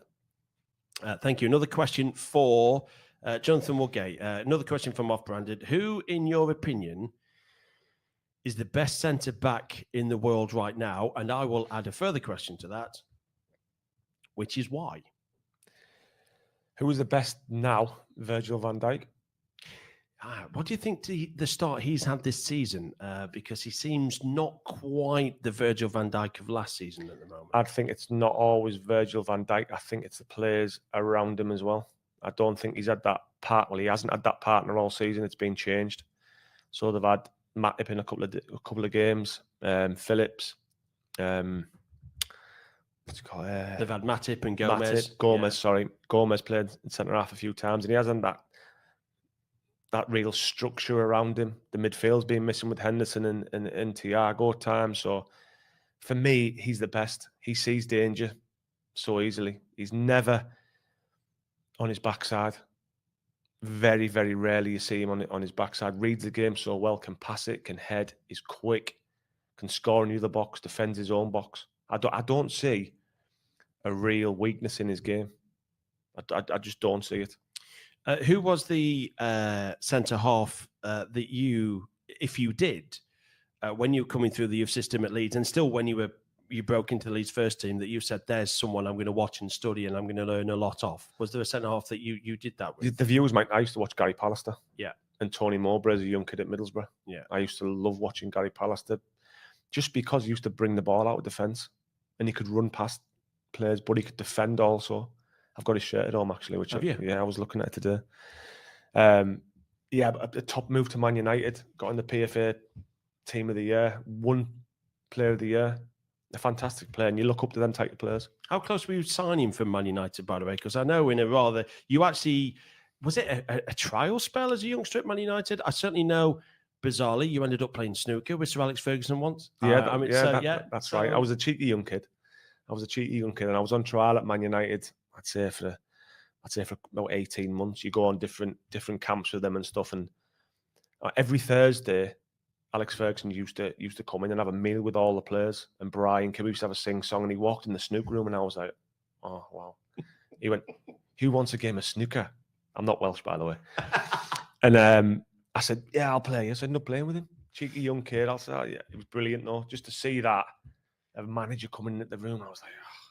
And when your paths crossed later on, did you ever talk about that? Did he recognise you from those days, or what? I don't think he recognised me for them. I never signed in the end. I didn't sign for them in the end. They not released me, but they said we no longer want to bring you in.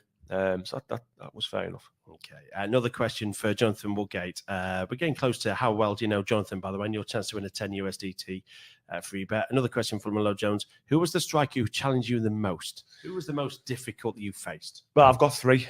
I'd say Alan Shearer, first and foremost. He was so difficult to play against, backing in, but like in the box, he was just so sharp in the box to get his shots away. And aerially, he was difficult to play against, a real handful of a striker. Thierry Henry, his speed, his pace, his general all-round play. You faced him on one of your debuts, didn't you? Middlesbrough, yeah. Yeah, that was the tough. I think I got cramp after about 37 minutes. I stayed on for the whole night. I don't know how I stayed on, but I stayed on. And I'd say Luis Suarez. When I was at Stoke, I played against Suarez. And one thing that I pride myself on as a centre-back is I never really got rolled or turned when the ball was coming in, because I normally met it just before it was going to their feet. Suarez was just rolling me. I was like, oh, he was so strong. And he gets his body into some strange positions, and his arms, his legs, and I couldn't get near him in the game. Yeah. Thank you. Let's go through some more of these before we move on with Behind the Bet, sportsbet.io with Jonathan Woodgate. Another question from Mellor Jones. What does the game against Athletic Bilbao on September the 22nd, 2005 mean to you? Now, I am thinking, is this the... This is the famous debut, isn't it? This is the debut. So you make your debut. So you've been at Real Madrid for a year, because you've been injured. We've talked about that. And then you finally make your debut against Athletic Bilbao. Obviously, the night before, you're thinking, yeah, okay. When did you find out you were playing, first of all? The day before. The day before. The day before. So you go to bed that night thinking, I'm already thinking what the game could be like or how I could play. Yeah. You visualising the game? Yeah. I didn't visualise that. No. Talk to me you about wouldn't, the would game. you? No. Well, again, you're one of 5 English players to play for Real Madrid. Yeah. I'm not visualising getting sent off and scoring an own goal. Right. So the own goal. Let's talk about the own goal first of all. Right. You are stood, 20 yards out, 25 yards, and there's a shot. Yeah. Now, your job as a defender is to stop conceding goals. Yes, to stop the ball going in the back of that. So the shot near you. So you do the perfectly natural thing, which is try and block the shot. That's all you do, isn't it? Yeah, I think as a defender, you do that. Of course you do. In my defence, so I'd been out for, say, a year. I didn't have no practice games. Right. So I was none at all. They just threw you straight in. I was straight in. I'd trained and done about 6 weeks' work. I didn't have a practice game. I was straight in. See, that's harsh. So what I'm looking at in my defence is I was a bit like disoriented. I didn't really know if you know what I mean. I should have been a bit over to the left. Really, I was a bit out of position. So I'm thinking to myself, that's in my defence. Yeah. But it's one of them things, isn't it? It's one of them things. To be fair, with the first yellow card as well, I should have been sent off because it was a terrible tackle, mistimed. And I wouldn't come across as a dirty player on the pitch. I was more like well-timed. But I could have been sent off for the yellow, but I didn't think the red. I don't think I should have got a red. Yeah, I've heard you say this. So I shouldn't have got a red. You think you should have got a red when you got the yellow, yeah, but you don't think it was a booking when you then picked up the second yellow to get a red. Exactly right. And I think all the players agreed with me. I could have been worse. And I could have got a straight red. So Real Madrid fans, especially fans of Barcelona, Real Madrid, the top sides in Spain, they are quite happy to show their displeasure. The white hankies, the booing, they are on your back straight away. But what happened when you got sent off on your debut? I got a standing ovation. Standing ovation. I couldn't believe it myself, to be honest with you. I was thinking I'm going to get barracked here. I think my mother and father were in the crowd behind the goal. I think they were. They must have started the cheese off. But yeah, I got a standing ovation. I think because they realised the work that I'd put in to try and get fit. Yeah. It was well documented in the local press how hard I was working. I was learning the language, and I was making mistakes learning the language, but trying to fit into this culture and this humongous club. What did the players, if you can remember, what did the players say to you? And what do you do when you're sent off? Do you go and have a shower, get changed, and wait for the team to come back in? I mean, or do you sit there in your kit and just feel like, this is the worst thing ever? And what were the players like with you when they came back in? Can you imagine what I was thinking when I got sent off? I would imagine. I can only think of about 6 swear words right now that cross my mind. Because when you get sent off, you walk down some steps. Yeah. And in the Bernabeu, you walk up some real steep steps. Yeah. And then you go to the locker room on your right-hand side. I remember just sitting there with my head in my hands thinking, oh, my God. Covering every game of the English Premier League, Champions League and Europa League, live as they happen. This is Clubhouse TV. Oh, welcome back, everybody. Good to have you here this Thursday evening. Liverpool just kicked off their second half against Atalanta. They're a goal down, and they've made some changes, Peter. Yeah, so Tsimikas off, Jones off, Elliott off, and we've seen Salah, we have seen Szoboszlai, and I've not seen the third change as of yet, but my guess would be it might well be Robertson or Alexander-Arnold. Robertson's on for Tsimikas. Yeah, if it's Tsimikas who's gone off, then that makes sense, doesn't it, that one of those two will be the one to come on. Liverpool will win the game for me, 2.4. They've gone behind plenty of times this season and gone on to win in all competitions, and I think they're going to do it again here. I would be surprised, in fact, if they didn't. Coming forward down the right, cross comes in into the hands of the keeper, but Liverpool on the front foot at the start of the second half. The other 3 games yet to get underway for the second half. Spot bet wise, we have landed nothing yet in the first half. No. Hopefully, fingers crossed, we'll get more success in the second half. I blame you and Dean. Absolutely, I blame Dean. I blame you as well. We have got 2. We need 2 corners for Liverpool.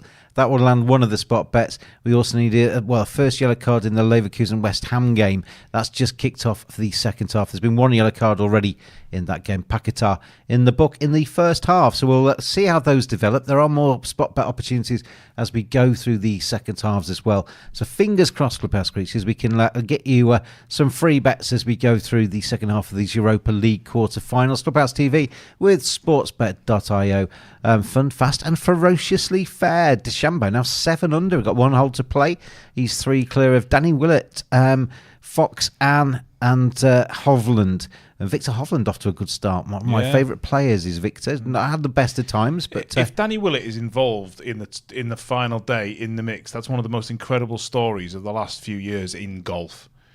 For those of you who don't know, he's had horrific injury problems. He's rushed back from surgery just to be able to play this, and the fact that he's forward, my brain would suggest that he will struggle to have the fitness to play all 4 days. It might fade away, yeah. But this is still an incredible story to have this kind of round at this point with what he's been through is remarkable. But it's probably, anyway, in his head, it possibly is worth rushing back a little bit too early to have one great day at the Masters. But if he makes the cut at the Masters, it might give him the points he needs, along with the injury help to sort of stay on to it. It's just there's all kinds of things wrapped into it, but he's not going to win it, but it's an incredible story that he's playing as well as this today.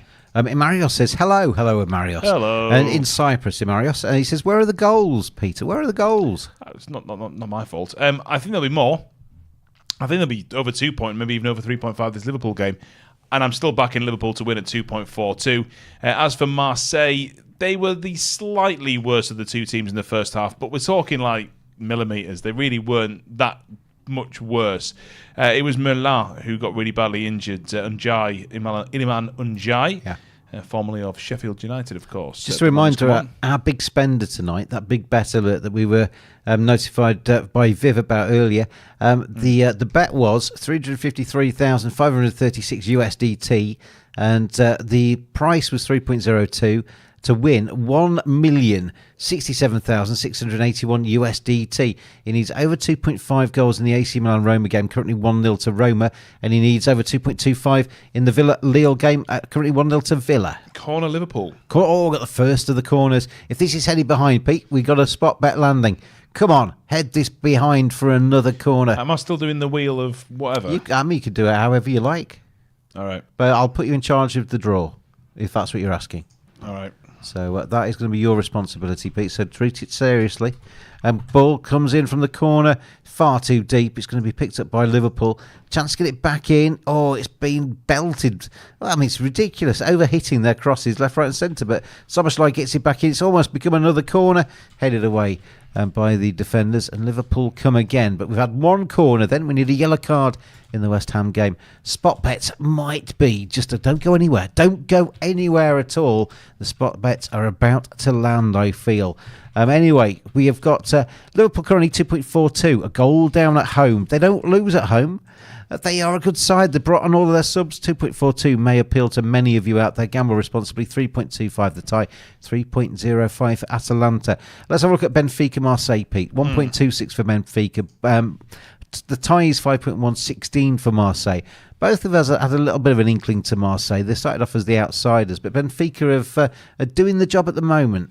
Yeah, and over 2.5 goals at 1.94, I think is okay. I'm sticking with Marseille.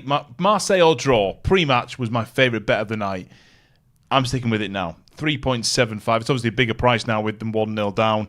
But that is my favourite bet of the night. And from what I've seen from Marseille, yes, they're not dominant over Benfica, or after Milan's injury, it makes things a little bit more awkward. But even then, I think 3.75 is a really good price for them to not lose, which is what we're asking for, really. Milan coming down the right-hand side against Roma here as well. Roma's at the lead through I fancy Mancini. Milan, here. I still fancy Milan, Pete. Not against it. Not against it in any way, shape or form. I gave you the stats about their head-to-heads. The last 9 meetings, Milan have won 7 times. The only time they didn't win, 2 draws. They were both 1-1. So maybe that's a potential scoreline tonight. The tie in that game currently 3.2. His Royal Majesty Marquis Maharaja Kaiser Caesars our Supreme Ayatollah Grand Vizier Lord King Emperor James VII Rex Pete the Poised Duke of Betterton, stern Iron Fist ruler. Hello to Genetics in Canada. Very nice to have you here. Koki fancies Liverpool. And hello, where are the goals? And Sheriff says they have been saved for the second half. Fingers crossed you're right. Have also been saved for the second half as Liverpool get there next. Hurrah! Oh, it's taken a while, but they're free. Well, spot bet lands.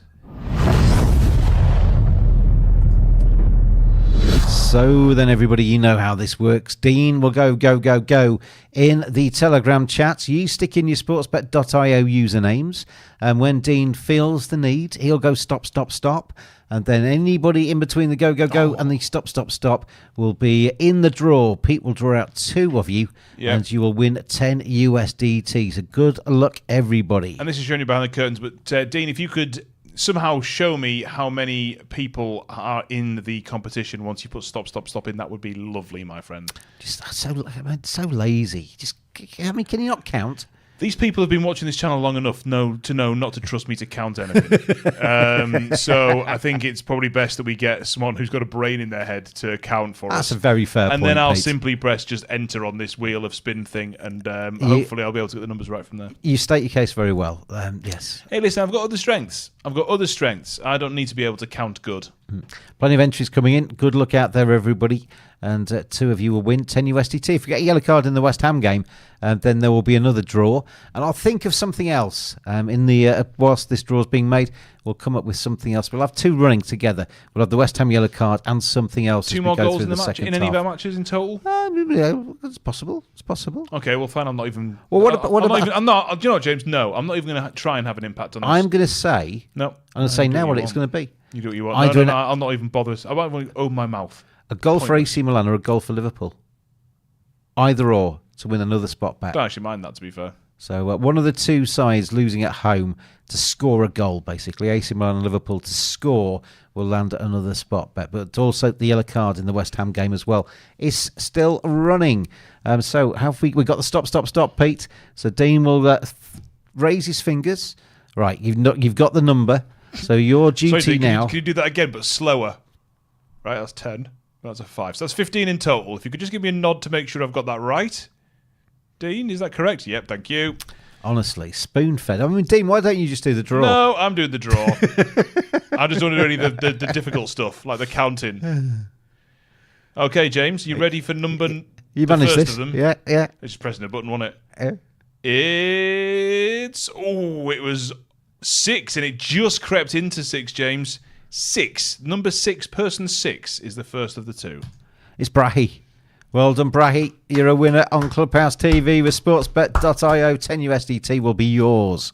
And the second number is 3. 3. Tres. Flocky and Brahi, the two the E's have won it. Flocky and Brahi, the first two winners this evening. Despite, ironically, neither of them having an E in their name. On a Clubhouse TV. So we go again then. We're still looking for the yellow card in the West Ham game. And the other one we're now looking for is for either Liverpool or AC Milan to score a goal. 2.54 Liverpool. Just gone 2.68 to win this match now. I am very confident still in Liverpool winning this game. It might take a while, but I think they'll get the job done. That's brilliant from Nunez. That's brilliant from Nunez. Oh, it's just... Salah! Oh, corner save. Kick again. So now Liverpool are turning the screw a little bit in terms of the corners. Let's have a look at the corner market, James. So this will be number 3 for Liverpool, won't it? What will it be in total? Come on, James. What you have to... What you Corners. Corners. Come on. 4 in total, isn't it now? I think Atalanta got 1, haven't they? Unbelievable, you ask. It's absolutely... They're 3-2. 5. Right, so 5 in total. And that's 5 after this one, yeah? Yeah. Oh, headed towards goal. It's a gentle header. It's held by the keeper. Liverpool are going to score very, very soon. Corners, let's have a little look here. They're more than 11. Ooh, I could maybe... More than 10 is 2.5. We're at halfway now with Liverpool expected to try and turn the pressure on. I think, not even I think, I'm going to go with more than 10, 2.5. Like it. How much time's on that clock at the moment in the Liverpool game? I mean, a lot. We're only at 55, aren't 57. All right, in the 57th minute. Maybe the 60-minute result's a little bit asking for a bit. A tad risky, yeah. 70-minute result. The tie at 70 is 2.88. Yeah. The tie at 60, see, it's kind of like you're playing about 2.5-minute market, is 7 as Liverpool come forward again. But maybe... Still here. Back towards the edge of the 6-yard box and blazed over the bar by Nunez. It's going to be one of those nights where they just have loads of shots and don't score. I think they're going to score, though. In fact, I'd go as far as to say I'm extremely confident that they will score at least twice.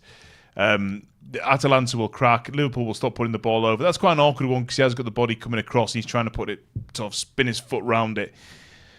Goal, Benfica, 2-0. Benfica, they do it. They score the first goal of the second half. So Benfica are 2-0 up against Marseille.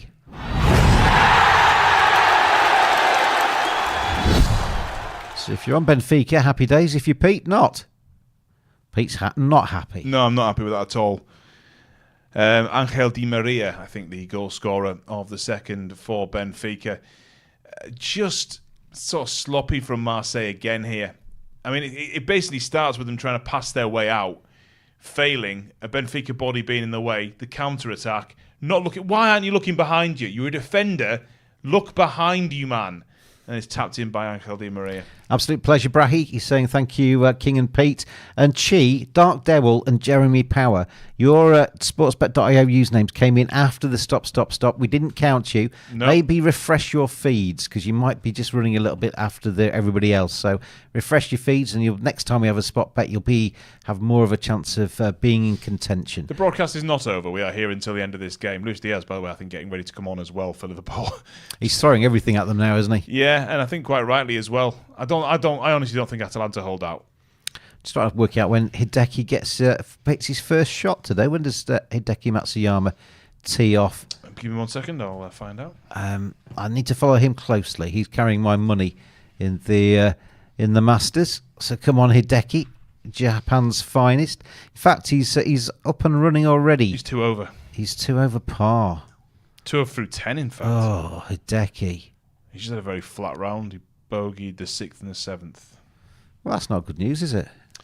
No, I mean, I think you can afford to be probably 7 off the pace, maybe 8 off the pace on your first round and still get have a chance of winning. But he is somebody that can go on a hot streak. Yeah. So maybe round 2 might be his friend. But come on, Hideki, just finish strongly. Finish nice and strongly, because if you can burn up the last 5, then who knows? But still a way to go. Not the best of starts. Well, he's still got 7 holes to play. So. Yeah, come on, Hideki. At least get back to even. Theoretically, it could get worse, but we'll. I mean that's one way of looking at it. The delay this morning changed everything. It'll have changed prep. It'll have changed the conditions have obviously slowed up quite a bit, which is what's going to help Deschambault as well. Actually, Deschambault, with him hitting it not quite as far as he used to, but still a bit of a distance. He's going to like the fact that the greens have softened up and think you're getting a bit more forgiveness at the moment. Is my point. I think there's some talk that the first round might be finished tomorrow as well. Isn't there? I think the last group out are going to struggle to get finished. I think. Apparently, the conditions first thing tomorrow are going to be very calm. Tomorrow's going to be a much nicer day weather-wise, so maybe those people have an advantage if they finish off tomorrow. Darwin Núñez is off, I think. He's come off at the far side. Yeah, and, Luis Diaz comes Luis on. Diaz is on for him. So Darwin off, Luis Diaz is on. Liverpool trailing. Around about the hour mark, Aston Villa are about to make it 2-0. This is good for our big better. They're going to get a second goal, Aston Villa. And who was it who asked about the second goal, Villa? Dark Duel asked about second goal, Villa. And that has happened. Well, it's come. And so we've got a goal for second goal for Atalanta. Atalanta are going to go 2-0 up against Liverpool. Oh, we weren't expecting this. Liverpool have been all over Atalanta at the start of this second half. Atalanta now have the ball on the far side, around about the halfway line on our screens. But I reckon, Pete, we might see a goal for the Italians in just a few seconds' time. Yeah, good work down the right-hand side from Atalanta. He's offside, Awful defending. isn't He must be offside. He's offside, surely. Skamaka taps it in. They're celebrating. We will find out in just a second. Dean had Skamaka to score the first goal. He's done very well. Yeah. He's very rich now, Dean. He had 20 pence on it. He's counting his cash next door. Has that been flagged off? Maybe he wasn't offside. I mean, no one seems to be considered. No one seems to be thinking he is. It's been given, hasn't it? It looked like he was. Yeah, maybe it's the angle. Let's have a look at this. Let's have a look. He's off there. He's off. Well, hang on a second. The ball's not been played to him yet. Right, okay. He's on? No, he's on. He's on. The player nearest the crosser is playing him onside. So Liverpool 0, Atalanta 2, everybody. Well, this isn't a good night at Anfield for the faithful. I think Dave Tyndall's there tonight. Oh, dear. So he's saying... I took the mickey out of Dave Tyndall the other day, saying you always walk out of Anfield, all you ever see is your team winning. Maybe not tonight. They're 2-0 down.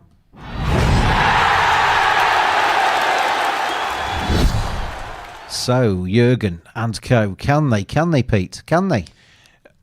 I mean, I wish, because I've actually backed them pretty strongly tonight, but it doesn't look like it, does it?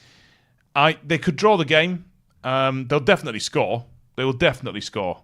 Simple as that. I'm a bit stunned, I'm a bit shocked, I'm a bit surprised. Dean saying that the second goal for Villa was scored by John McGinn. Great goal, he says. So, it's funny because there was a video going around this week on Twitter of Watkins and McGinn where John McGinn's taking the mick out of Watkins for not moisturising his knees. That's genuinely true. It's all over Twitter just because they're good mates. So he's winding him up, and it's like something like some social media question of what annoys you about John McGinn, and Ollie Watkins is like, he doesn't moisturise his knees. Do you moisturise your knees? Nope.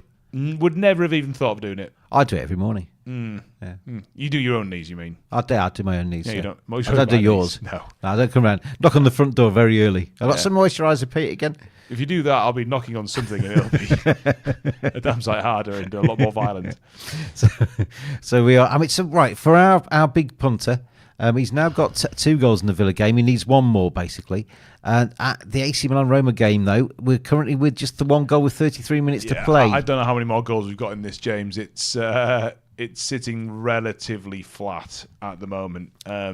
I'd be nervous if I'd put that money on that bet. Yeah, I wouldn't be surprised to see Milan score. I'd be nervous. I mean, I've never seen that kind of money. No, no, that's why I'd be so nervous, because I'd have just be way out of my depth. Liverpool, so both teams have scored. The problem you've got here a little bit is, if I ask you now, James, did Liverpool score in this game? Not necessarily win or draw, just score. Would you say yes or no? Yes. Yeah, it's 1.3. Yeah. I wouldn't take that price. I think the over 3.5 is 2.16, which gives you another Atalanta goal if you need it. But the problem we've got here is that because the markets initially were so skewed towards Liverpool winning this comfortably, we've got an issue now that they're still kind of like squashed, aren't they? So 8.2 on Liverpool to win, 4.6 on the ties. It's too short, isn't it? Yeah, it is. Is a second free bet landed? We needed yellow card, no. And then or a goal in AC Milan, Liverpool to score, not. And we need a yellow card in the West Ham game. It was the teams, not the games. Oh, we've got a yellow card in the West Ham game. Okay, well, that's not what I meant. It was the teams, not the games. Yeah. Right, well, either way, it's landed anyway. Yeah. Well done. Free bet lands. We got a yellow card. Well done, Pete, for nearly knowing. And it happened in exactly the way I thought it would. No further questions. But anyway, either way, you got another opportunity, everybody. And Dean has already gone. So get your sportsbet.io usernames into the chat right now. And you could be a lucky winner of 10 USDT this evening. And yellow card for West Ham at 56, said Koki. He's already alerted to it. We found out Koki in the end. And we have got, Emerson goes in the book to land you the chance to get yourself a 10 USDT free bet. So sportsbet.io usernames. When Dean fancies it, he'll go stop. And then Pete, in his very professional manner, will draw out the two winners. I'm now going to start to type numbers in here just in case. 19 comes after 18. Well done. Thank you. This is why I've chosen you to do this job tonight, because you know that 19 comes after 18. Oh yeah. Yeah. You're not daft, are you? I'm quite the whiz kid. So right, we are currently. I'll give you the score lines. Well, Please do.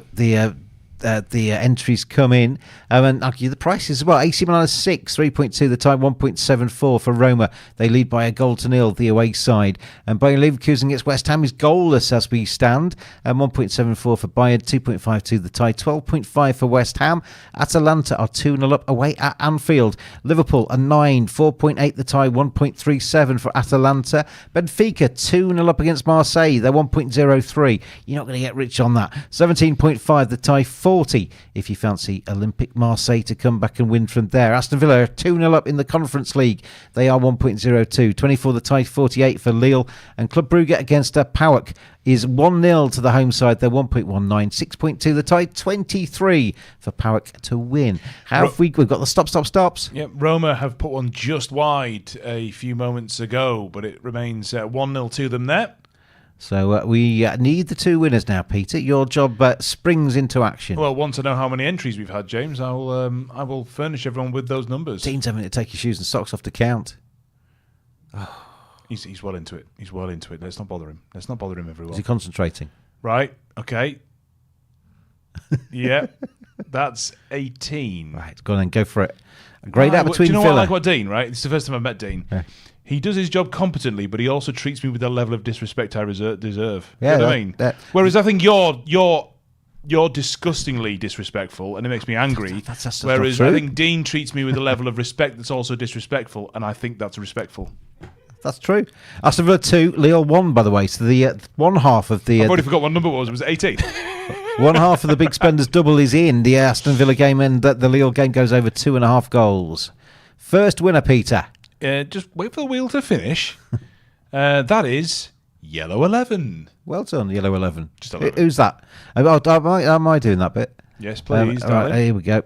1, 2, 3, 4, 5, 6, 7, 8, 9, 10. It's Alexi Thunder Knight. Alexi Thunder Knight is number 11. He's the third winner this evening with Clubhouse TV and sportsbet.io. And secondly, 7. Number 7. 1, 2, 3, 4, 5, 6. Osman. Osman is number 7. So Osman is a winner as well. So there are 4 free bets we've given away. We need a goal for either AC Milan or Liverpool. That would land another one.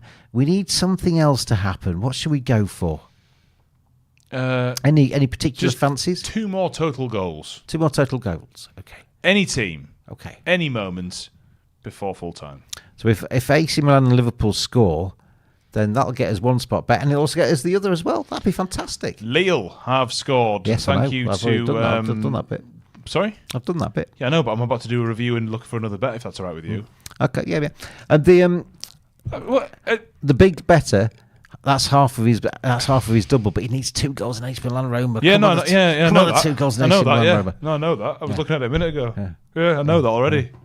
Go for it, Pete. Have you seen? This is why I don't. Oh, the Lille goal's been VAR checked. This by the is way. why I come back like once a month rather than have to deal with this guy. I all the love time. to see you. I love to see you here. I'm happy to be here with other people, certainly. So am I. And yet here we are. I think from looking at the stats here, looking at how Villa have been playing, and of course they have one of the best European Cup managers of his or any generation. I mean, that's the other thing you've got to remember about Unai Emery. The guy is one of the best continental cup managers there has ever been. He's unbelievable. And to know that they've got to go to Lille in a little while, but with at the moment a 1-goal difference, but a possible 2-goal difference, is going to be a massive, massive thing. I'm going to go for another goal in that. More than 3, 2.45. Okay. So, right. So we've got man down in the game involving Roma. So that's a little bit of a stoppage there. It was the Lille goal. It's actually still saying under review for offside. No, I think Gudmundsson's goal, I thought was given. But Has it been given? Houston, we have a problem. The referees indicate there will be a VAR review on the goal for a look for a possible offside. Because no goal. All right. Lille goal has been chalked off. Right, well, forget that more than 3 for now. Then go for the other 2.5 instead. That's the big spender better. The double better is basically just throwing things at his television now, I should imagine. I think he'd be probably more annoyed with Milan Roma at the moment. Yeah. I think we get another goal in the AC Milan. In the Aston Villa Lille game. Yeah, that punter needs 2 more in them. It's the Italian game that might be the problem. The thorn in the side this evening for our big spender. This is what always gamble responsibly, everybody. It's a lot of money to throw away. Yeah, it is. But It's a lot of money to win, but it's a lot of money to throw away. Yeah, I personally would like to have £1 million. I know that's above nothing, but just our big spender, the double better. He could have just given half to me and half to you, couldn't he? I think he just could have given everything that he owns to us. Yeah. And by us, I mean me. And then I'd have used that to just basically drive past your house in a nice car and honk my horn. Yeah, at 3 a.m. No, I'd want it to be like at sort of 9 a.m. So you're just about to start a lovely day, and you go, I've woken up and it's a lovely day, despite the fact that Pete's got £1 million. I'd say, there's my successful friend Pete. Hello, Pete. Nice to see you. Enjoy your big car. And then I'm gonna lean out the window and go, James, do you want some money? And when you shout down, you go, yes. I'm going to go, tough, and I'm just going to drive off, even though there's traffic lights, I think, at the end of every single one of your roads. So I have to drive for about 3 yards and then stop and wait, and then I'm away. Although you do live in the city centre, where the driving is amongst the worst in the UK. So, I mean, I'd have to just be weaving. It'd be really sort of like low in dignity as I was trying to pull away, because it's just absolutely horrible driving near yours. Shot from Liverpool. Marseille! Goes wide. Marseille score. Come on! Marseille have scored. Come on! Benfica, it's your boy. It's Pierre-Emerick Aubameyang. So we land the 2 anytime for Pierre-Emerick Aubameyang to score, and Marseille are back in it. That's what we want to see. That is what I wanted to see.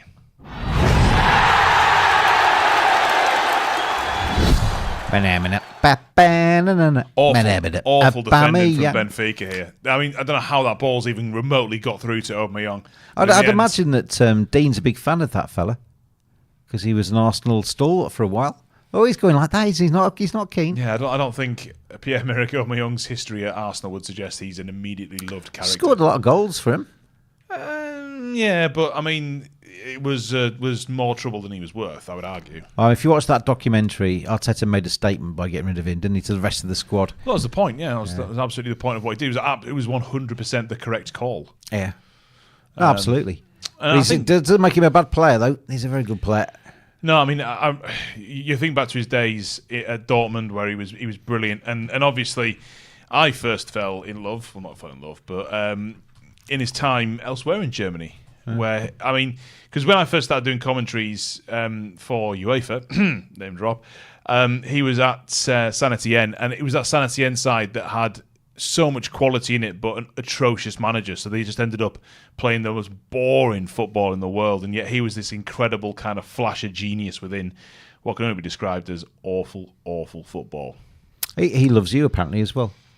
No, I used to really like Aubameyang. I did. He has about 3 haircuts a week, doesn't he? I can't comment on that. I've got no idea. No, he goes. I won't be facing a libel suit over a man's haircut number. Oh yes, basically, he has it all. Honestly, his haircut. Yeah. So right. I mean, could you see? I mean, Marseille to get back into this. Well, I kind of hope so. I mean, it hasn't gone quite the way I thought, but then I thought Liverpool would possibly slap Atalanta around. So it's not quite the same thing. I mean, look, Marseille are draw now. That market just disappeared, I suppose. But the draw in the game is 6. Not against that. I don't think I'd be desperate to back it too strongly, but I'm definitely not against it. This hasn't finished yet, obviously. We've got 16 minutes plus stoppage time left at Anfield. If Liverpool were to lose 2-0 tonight, they could still go to Italy and get through, obviously, but it's going to be tough. It's going to be tough, but they have done it against better teams than Atalanta. And, they're going to the... is it the Gweis now? I can never remember the name of Atalanta's ground. Anyway, the point is that, they can easily go to Bergamo and get the win. They just definitely can. But Klopp will face some criticism with his starting 11, I think, tonight. The trouble is with Liverpool at the moment, they are pushing so high. Atalanta on the break could even get a third yet. Liverpool controlling possession, but every time they do lose it, Atalanta get bodies forward quickly. There is a danger for Jurgen to maybe just not overcommit, but we'll see how that goes in the next 16 minutes or so. Look, he wants to win this, but if at the end of it all, he wins the Premier League and not this, he will not care a jot. Do you think he will win the Premier League? It's tough, man. Your brain sort of says, well, Man City will still find a way to do it, although they're still not playing brilliantly at times. Man City, you're also looking at Arsenal being, obviously very, very good this season. If everyone stays fit, Arsenal obviously in a great position. They've got the best goal difference, haven't they, as well, by is it 8 or 9? Oh, they've got the best defence as well. Well, that's where the goal difference has come from, isn't it? Liverpool got Arsenal left to play. I don't think they do they? No. Spurs play a big part in each of the three run-ins. None of the big three play each other. Right, okay. Spurs and Wolves are the most... I think Wolves play all three of them. Right. So Wolves' running is tough. But they have a part to play, because if they beat one of them, then that obviously knocks them off the march to glory. But Spurs play... Well, Spurs Arsenal, I think, comes in a couple of games' time, I think, the North London derby. So that's a biggie, because that kind of form goes out the window a little bit, the cliche, but it's true, isn't it? You kind of those derby fixtures are a little bit heated, so we'll see what happens. There's a few tests for each of the sides, but Man City, I think, have the easiest running on paper. Right. City's running is the easiest. Right, yeah. We'll see. Liverpool coming towards the byline here, goes down. Is a penalty going to be given? No. Free kick on the very edge of the area. That's a brave decision. Free kick on the very edge of the area here. First glance, I thought this was inside, but he's got it right. Yep. He's got it absolutely bang on. I think he has. Let's look at this angle again. It's hard to tell from that angle, isn't it? But I think you're right. Contact's just outside, isn't it? So, it's just going to be a free kick. It's like a short corner just outside the penalty area on the right-hand side of their attack. So Liverpool a chance to get a good delivery in. You'd fire this across, wouldn't you? Just get it in the mix and see if you can pinball it into the back of the net. Well, you'd certainly... they're awkward, these, with the kind of short, the sort of hockey short corners. If you try and cross it, you're almost like floating it in, and it's not. Yeah, it's not. Yeah, you can't really dink across from there, because it's going to be fairly easy for the defenders. So I'd play it with pace myself. Not much to report. Leverkusen, West Ham, by the way, and not a great deal to report on the whole Milan Roma either. It's been a bit of a weird pair of games, them two. Yeah, well, we know what you mean. I'm delighted to hear it. Liverpool then have this free kick on the right hand side, play towards the back post. It's going to be headed away by the defence, and Liverpool coming in, shoots from about 30 yards, and Joe Gomez. I was talking to Dave Tyndall. Was it Joe Gomez said? Dave Tyndall's tipped Joe Gomez to score the winning goal to lift the Premier League this season. He ain't going to do it shooting like this. He's so far out, and that was never going to threaten the keeper. That's just a waste of ball. Defenders have done it. Hands-on Company did it, of course. Defenders have certainly done it. Olympique Marseille, though, are back in it, Peter. Yeah. 2-1 down, 17 minutes plus stoppage time to go. Marseille with the momentum at the moment in that match. Very much so. The draw at just over 6 now, isn't it? 6.2. I'm not playing Marseille to win that game. I think it's hard to justify that playing that. But it's a half chance for them. Benfica coming forward here, but it's a tame ball. When do we start to think about this being the first leg? because obviously from the start, really. I think you've got to factor it in. But I mean, for in the Marseille example, a 2-1 defeat away from home with their second leg to come, not bad at all. Isn't the worst result in the world, is it? No, but you can I live think with that. Obviously, with the sort of changes to general second leg rules, now there's a chance here for Marseille. Well defended. Benfica put it out for a corner. It's a little different to how the makeup of all of these ties. So the makeup has changed, hasn't it? With various Liverpool will score a football goal. This will land a spot bet as well, everybody, but we'll see the goal first. And Liverpool are going to be 2-1 down at home with just over 10 minutes to go. They're not out of this at all if this goal stands. It starts with Kevin Kelleher, who finds Robertson, and then basically Liverpool just pass their way forward. Lovely pass and move football. Ball across goal. Salah taps it in. Right foot.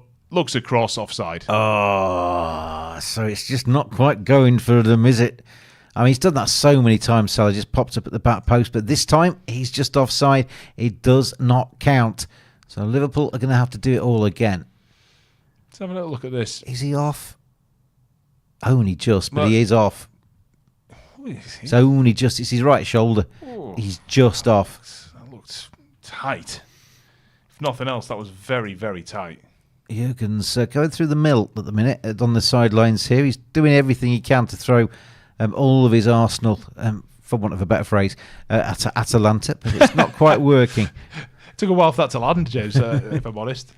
Took a while for that to land. The goal check I think he is just off though, Pete. I think it's just his right shoulder blade, and Mo denied a first goal for Liverpool. That would have landed a spot bet, but it doesn't because it's not going to count.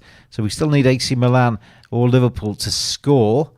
We needed a couple more goals. We've had one for Marseille since then, haven't we? We have. Milan have got a free kick right on the edge of the penalty area in that game as well. So the next goal lands a free bet. A free bet opportunity. If that goal comes to either AC Milan or Liverpool, it lands 2 in one go. So there is intrigue and mystery and chances beyond belief. Is there mystery? Well, it's where's the mystery come from? I'm trying to build it up, Pete. There's intrigue and mystery. And chances beyond belief. Yeah. It sounds like a Wonka song. I mean, basically, there's reasons to stay tuned. And wonders beyond belief. If you want to view paradise. No, stop singing, James. Simply look around and view it. No. Anything you want to do it. No, that's my fault. I appreciate I started that, but no, stop it. Atalanta. Atalanta knock it over from just on the edge of the goal line, basically. Want to change the world, there's nothing to it. You can tell I haven't been here for ages because I wasn't out of practice there and I just opened the door to James singing. Yeah. If I was here regularly... I don't need many opportunities to sing. No. I mean, the invite was there. It was kind of... It came gift wrapped and I opened it and thought, oh, he wants me to sing. You certainly need a lot of lessons, but that's different. Koki says, come on, the goals. He needs some goals. We need one more goal for one of the spot bets to land. We need either an AC Milan or Liverpool goal for another spot bet to land. They could be 2 at the same time for the first time in Clubhouse TV history. Stay around for that moment of magic. No, I can't sell it any more than this. No, you can't. I mean, some would say you're overselling it, but I mean, there's no need to be too critical of you, James. But I enjoy it, so I will. Liverpool, not looking right. Marseille. There's a question here about whether or not a Marseille player has used their arm.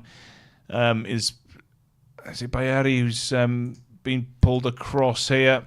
Penalty for Club Brugge, by the way. That could go 2-0 in the Conference League. That'll be 2 matches there, both 2-0 scorelines to the home sides. I think Michael Oliver has refereed that very well. It was a foul, but it wasn't kind of like a horrible challenge or anything. So I think fair play to him, to be absolutely honest with you. I thought it was a very good call. If we look at these 4 games, Pete, in the Europa League, where are the twists and turns that are left in the next 10 minutes? Look, maybe I'm just following, down into a dark and empty and rubbish tunnel, but I think Liverpool do score. Atalanta get a third. Atalanta are going to make it 3-0 at Anfield. Atalanta said this, they are breaking and they are putting a Liverpool side that are attacking and pushing everybody forward. They nick the ball. It's just given to Atalanta inside the centre circle. It's a lucky ball that takes a deflection, and Kelleher saves the first one, but not the second. Oh, my Liverpool word. are probably, not definitely, there's a second leg to come, but it's going to be difficult for them to stay in the Europa League this year. Dave Eason, Dave Tyndall, Neil Mellor and co. Your boys are taking one hell of a beating. 3-0 to Atalanta. Yeah. Who'd have thunk this? Not brilliant from Liverpool. I mean, there was some luck in there as well in terms of the way the pass just sort of deflected away and fell into the path of the goal scorer. But, yeah, I mean, not good. You can see from the celebrations there, the Atalanta players going to their fans.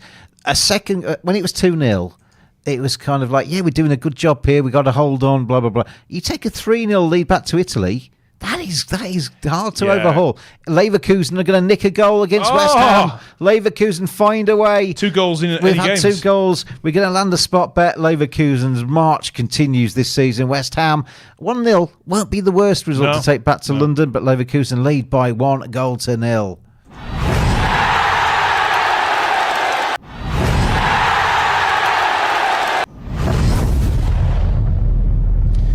I think that is Jonas Huffman with the goal. I want to double check that, but I think Jonas Huffman, the goal scorer for Bayer Leverkusen there. You know what you need to do out there, Clubhouse creatures, when you see Dean go in the chat. When he's gone, you stick your sportsbet.io usernames into the chat, and 2 of you will win 10 USDT.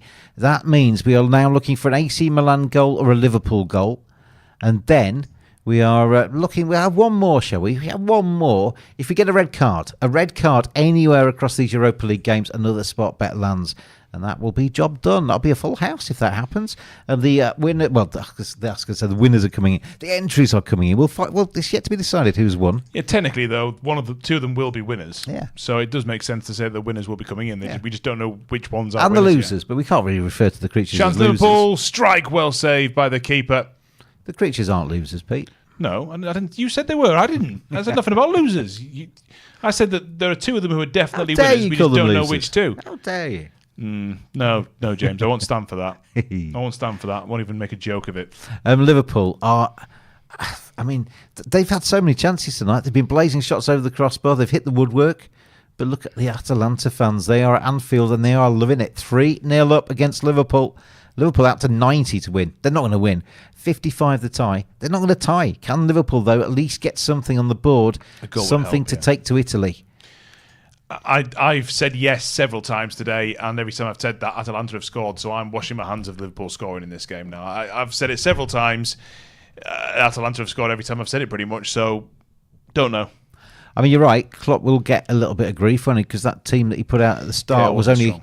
He wasn't the strongest they have.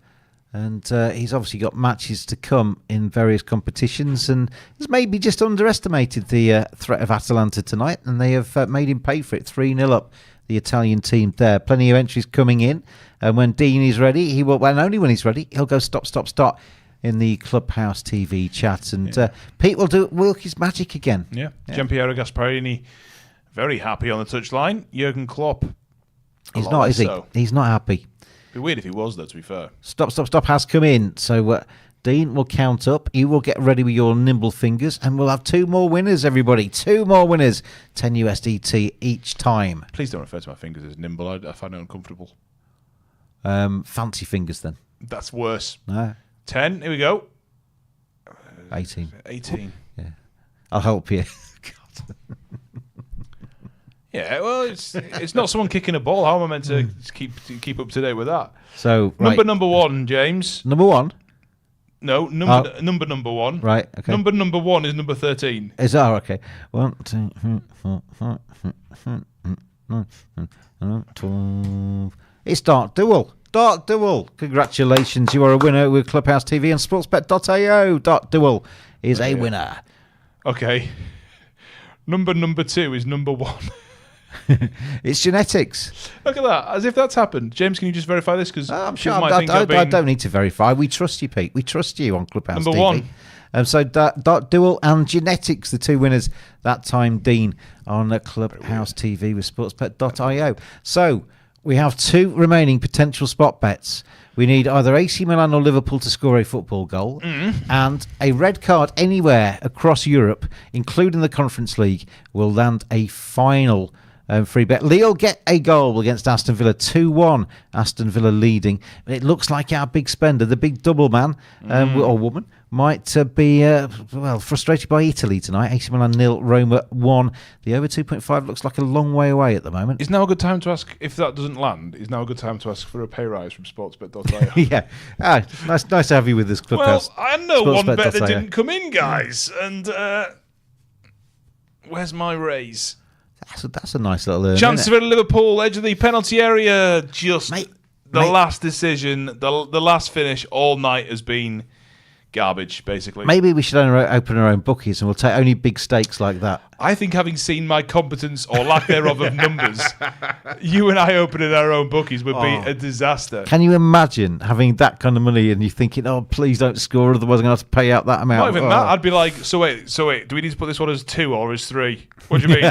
No, wait, hang on, just stop. Everyone shut up for a second. Is it 3 or 4 or 5? Spin the wheel, Pete, spin the wheel. We'll work it out. Whatever number comes up, When do I that's spin the wheel? price. Pete, we're just pricing games up. There is no wheel. Just tell me when the wheel's needed. Right, AC Milan goal, Liverpool goal. Come on. Red card anywhere in Europe. Come on. Come on, Marseille. That's the main thing for me. A lot of my action tonight, a lot of my betting, a lot of my money is staked on Marseille or draw. So just after they put the ball inches over the bar, I need a goal from Marseille. That is the main thing I need. Well, they're into the 85th minute there. So we're a little bit behind the Leverkusen and Liverpool game. So there is a little bit more time there, Pete. So fingers crossed for you and for anybody out there that's hoping for a goal or hoping everything stays the same. Hopefully your betting slips will be winners with us here this evening with Clubhouse TV and Sportsbet.io, the world's most fantabulous Bitcoin sportsbook. You've had a little bit of a windfall tonight, haven't they, in the end? Yeah. Also, well, actually, it's not finished yet. Can anyone see this patch of no hair in my beard? Yeah. That's weird, isn't it? Yeah, I wasn't expecting a chat about that, but no, I was listening, but at the same time, I just caught my very quick. There's a screen with us on it, the live output up on our screen, just let you know what's going on. I just caught myself, and I was like, "There's no hair there." I see. I look perfect, and you are just you're flawed, aren't you? There, just flawed. Yeah, I don't know if I've shaved badly, or it just doesn't grow there. But I feel like if it didn't grow there, I'd know by now. But anyway, sorry. I've got little patches there that don't grow. Just little smooth bits there. And up here. And down there, you've got no patches. Oh, yeah. And yeah, I mean, obviously. Yeah. But in terms of there, kind of like in the hairy bit, that's two little just little spots there. In the one hairy bit. Yeah. So anyway, Liverpool come close again. Oh, it's not just happening, is it? It's just not happening for Liverpool tonight. I mean, Cheraf's been in touch and said, who would have predicted Liverpool or Milan not to score? Milan's not a massive shock in the same way as Liverpool, but Liverpool have had chances. They dominated the first 25 minutes up until Atalanta's first goal. Yep.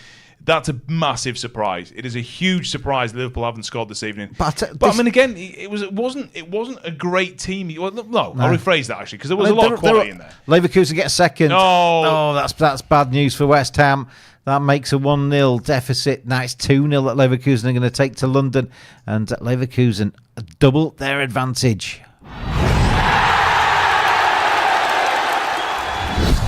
Victor Boniface with the goal. Not a great surprise. He's obviously had a phenomenal season, and he is a phenomenal player. He obviously arrived from Union Saint-Gilloise, and he's heavily linked actually with Arsenal, with Liverpool. I mean, mainly Arsenal actually. I think looking at Victor Boniface. I've got a Boniface. Beautiful Boniface. That previous message from Charif there, that is why we love football. That's why we love sport, isn't it? It's unpredictable. You can't predict it.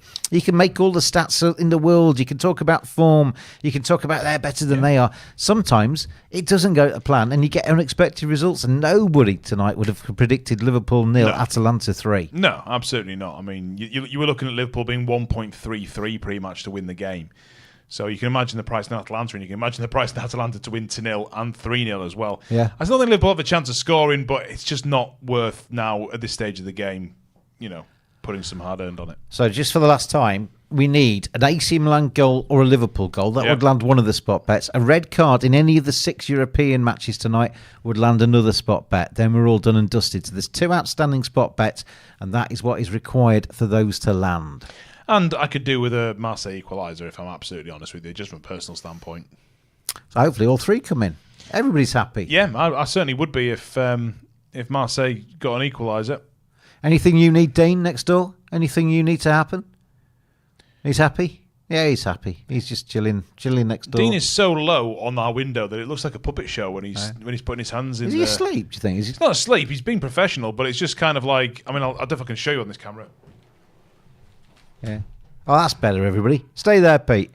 Stay there. It's finished. Atalanta have won 3-0 at Anfield. It's not a good night for Jurgen. It's not a good night for the Liverpool faithful. They have a big job on their hands when they go to Italy to overturn a 3-0 deficit. Look, Liverpool can do that. He's back. He's back. They've done it in Champions League football. They've done it before Liverpool, right? So it is possible. You know, they get one against Atalanta. Gianpiero Gasparini, understandably delighted there.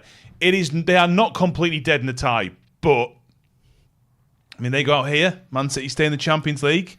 All of a sudden, Arsenal stay in the Champions League, and all of a sudden, Liverpool have a 3-run. They have a bit of an easier time of things. So it's going to be interesting. I mean, there is a discussion about the. I think there is a discussion to be had about the starting 11. I have to say tonight. A very cordial handshake between the two managers at the end. They obviously have huge respect for each other. But Liverpool 0, Atalanta 3, the first result of tonight. So we're not going to get a Liverpool goal. We need an AC Milan goal then to land that spot bet. Yeah. And it is AC Milan coming forward. They're pushing to try and get back on level terms in that fixture because at the moment Roma will be taking a 1-0 lead to the second leg in Rome, which will be right up their street. Yeah, in swinging from the right-hand side, but in the end drifts away. Full time. Yeah, Leverkusen 2-0. And Xabi Alonso's march to glory with Leverkusen continues. 2-0 winners over West Ham, who held them for quite some time tonight.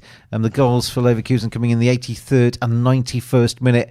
But they score late goals, Leverkusen. That's what they do. And they've done it again tonight. They'll take a 2-0 lead to Germany. I am going to go on record as saying I think Bayer Leverkusen are going to have a bad season next year.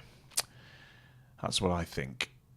But right now they're having a great one. 2-0 winners and likely to win the Bundesliga. Well, you mentioned a few of their players. They're going to be going to do well to keep them, aren't they? Wirtz and Boniface. And there's I mean, Wirtz, I could actually see Wirtz staying, to be honest. I could see Wirtz staying, but they are overperforming with the quality of team they've got.